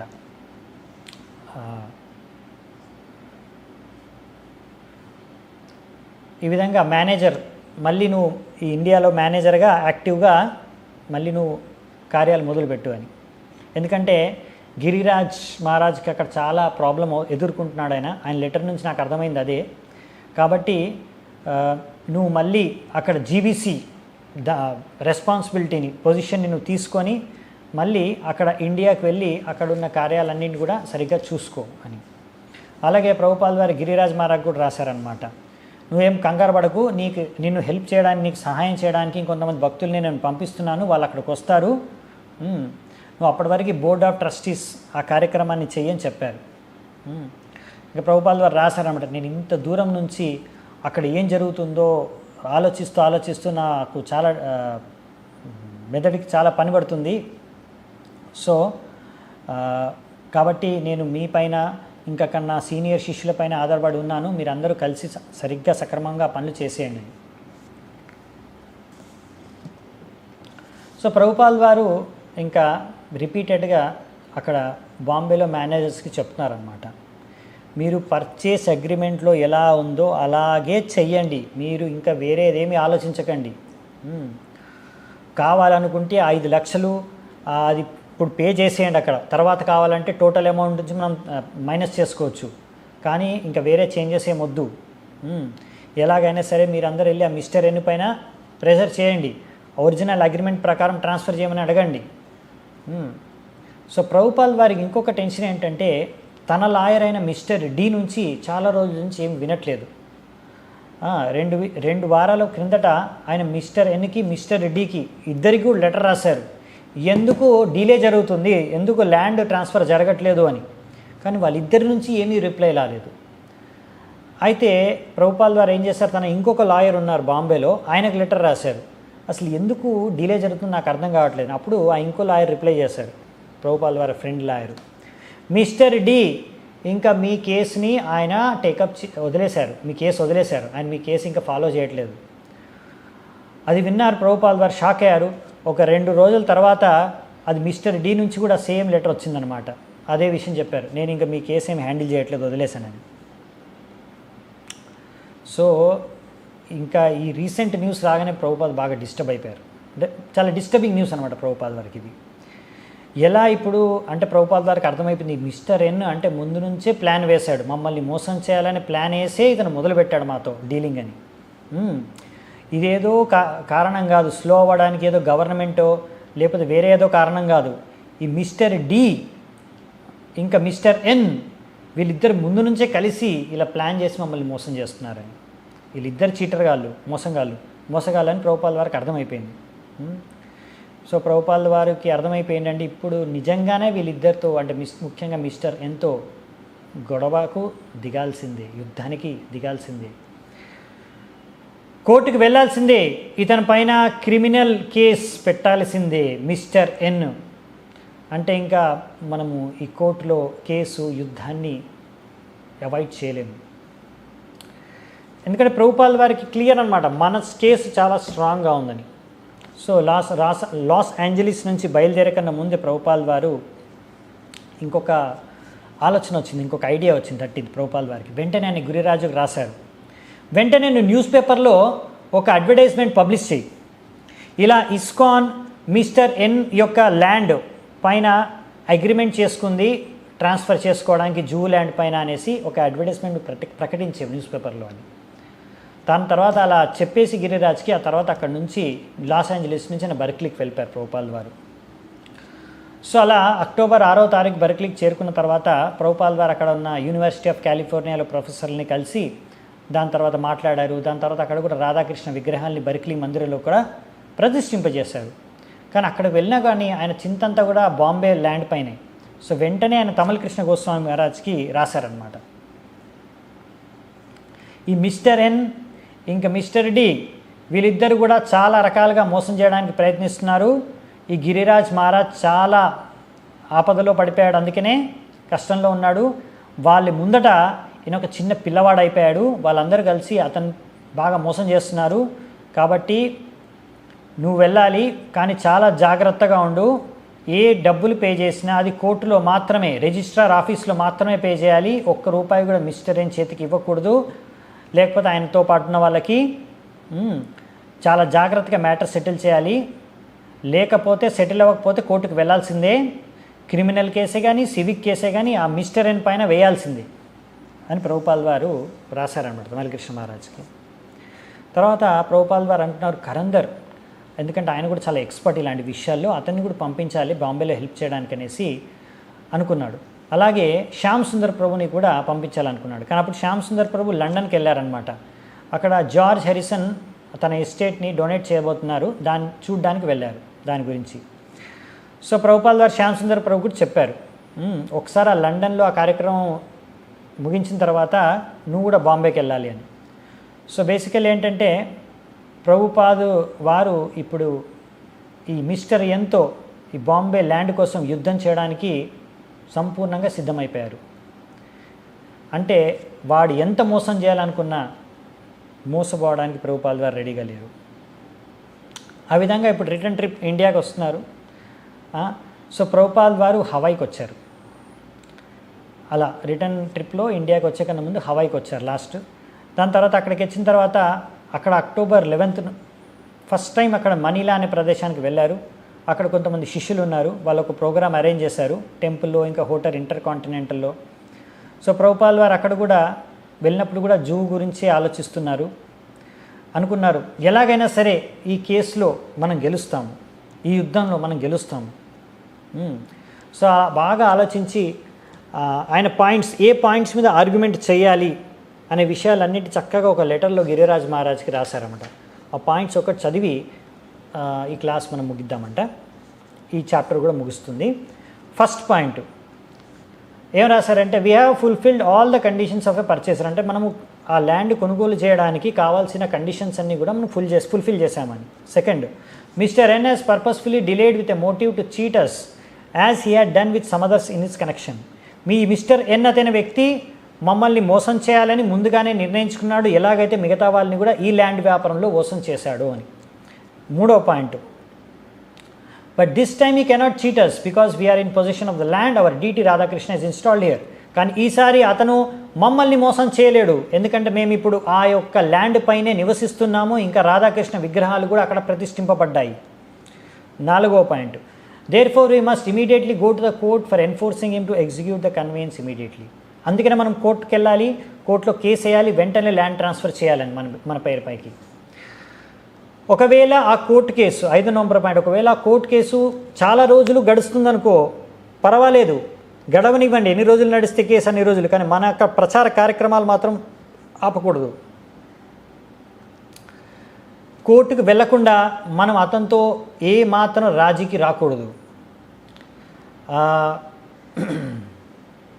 ఒకవేళ వీలైతే నాకు అనిపిస్తుంది 14 లక్షలు టోటల్ అమౌంట్ మనం సమకూర్చగలిగితే ఈ యొక్క మూర్ఖుడిని అక్కడ ఒకటేసారి సెటిల్ చేసి అక్కడ నుంచి తీసేసేయండి ఈ సెటిల్మెంట్ నుంచి. కానీ మనం ఇది కోర్టుకు వెళ్లకుండా చేయలేము, లేకపోతే అలా చేస్తే అగ్రిమెంట్ బ్రేక్ చేసిన వాళ్ళం అవుతాం. కాబట్టి ఏమాత్రం అతనితో రాజీ పడకుండా కోర్టుకి వెళ్ళే సెటిల్ చేయండి అని ప్రభుపాల్ వారు తన పాయింట్స్ని లెటర్ రూపంలో గిరిరాజ్ ప్రభుకు పంపించారు. దీంతో ఈ అధ్యాయం కూడా ముగుస్తుంది. సో ఇప్పుడు బాంబే ల్యాండ్ కోసం యుద్ధం, కోర్ట్ కేస్, అవన్నీ ఏం జరుగుతాయి అనేవి నెక్స్ట్ అధ్యాయంలో మనం చూద్దామంట. తర్వాత ఏమేం జరుగుతాయో. అప్పటి వరకు సెలవు. చాలా చాలా ధన్యవాదాలు ఎంతో ఓపికగా విన్నందుకు. Thank you so much. శిల ప్రభుపాద్కి జై.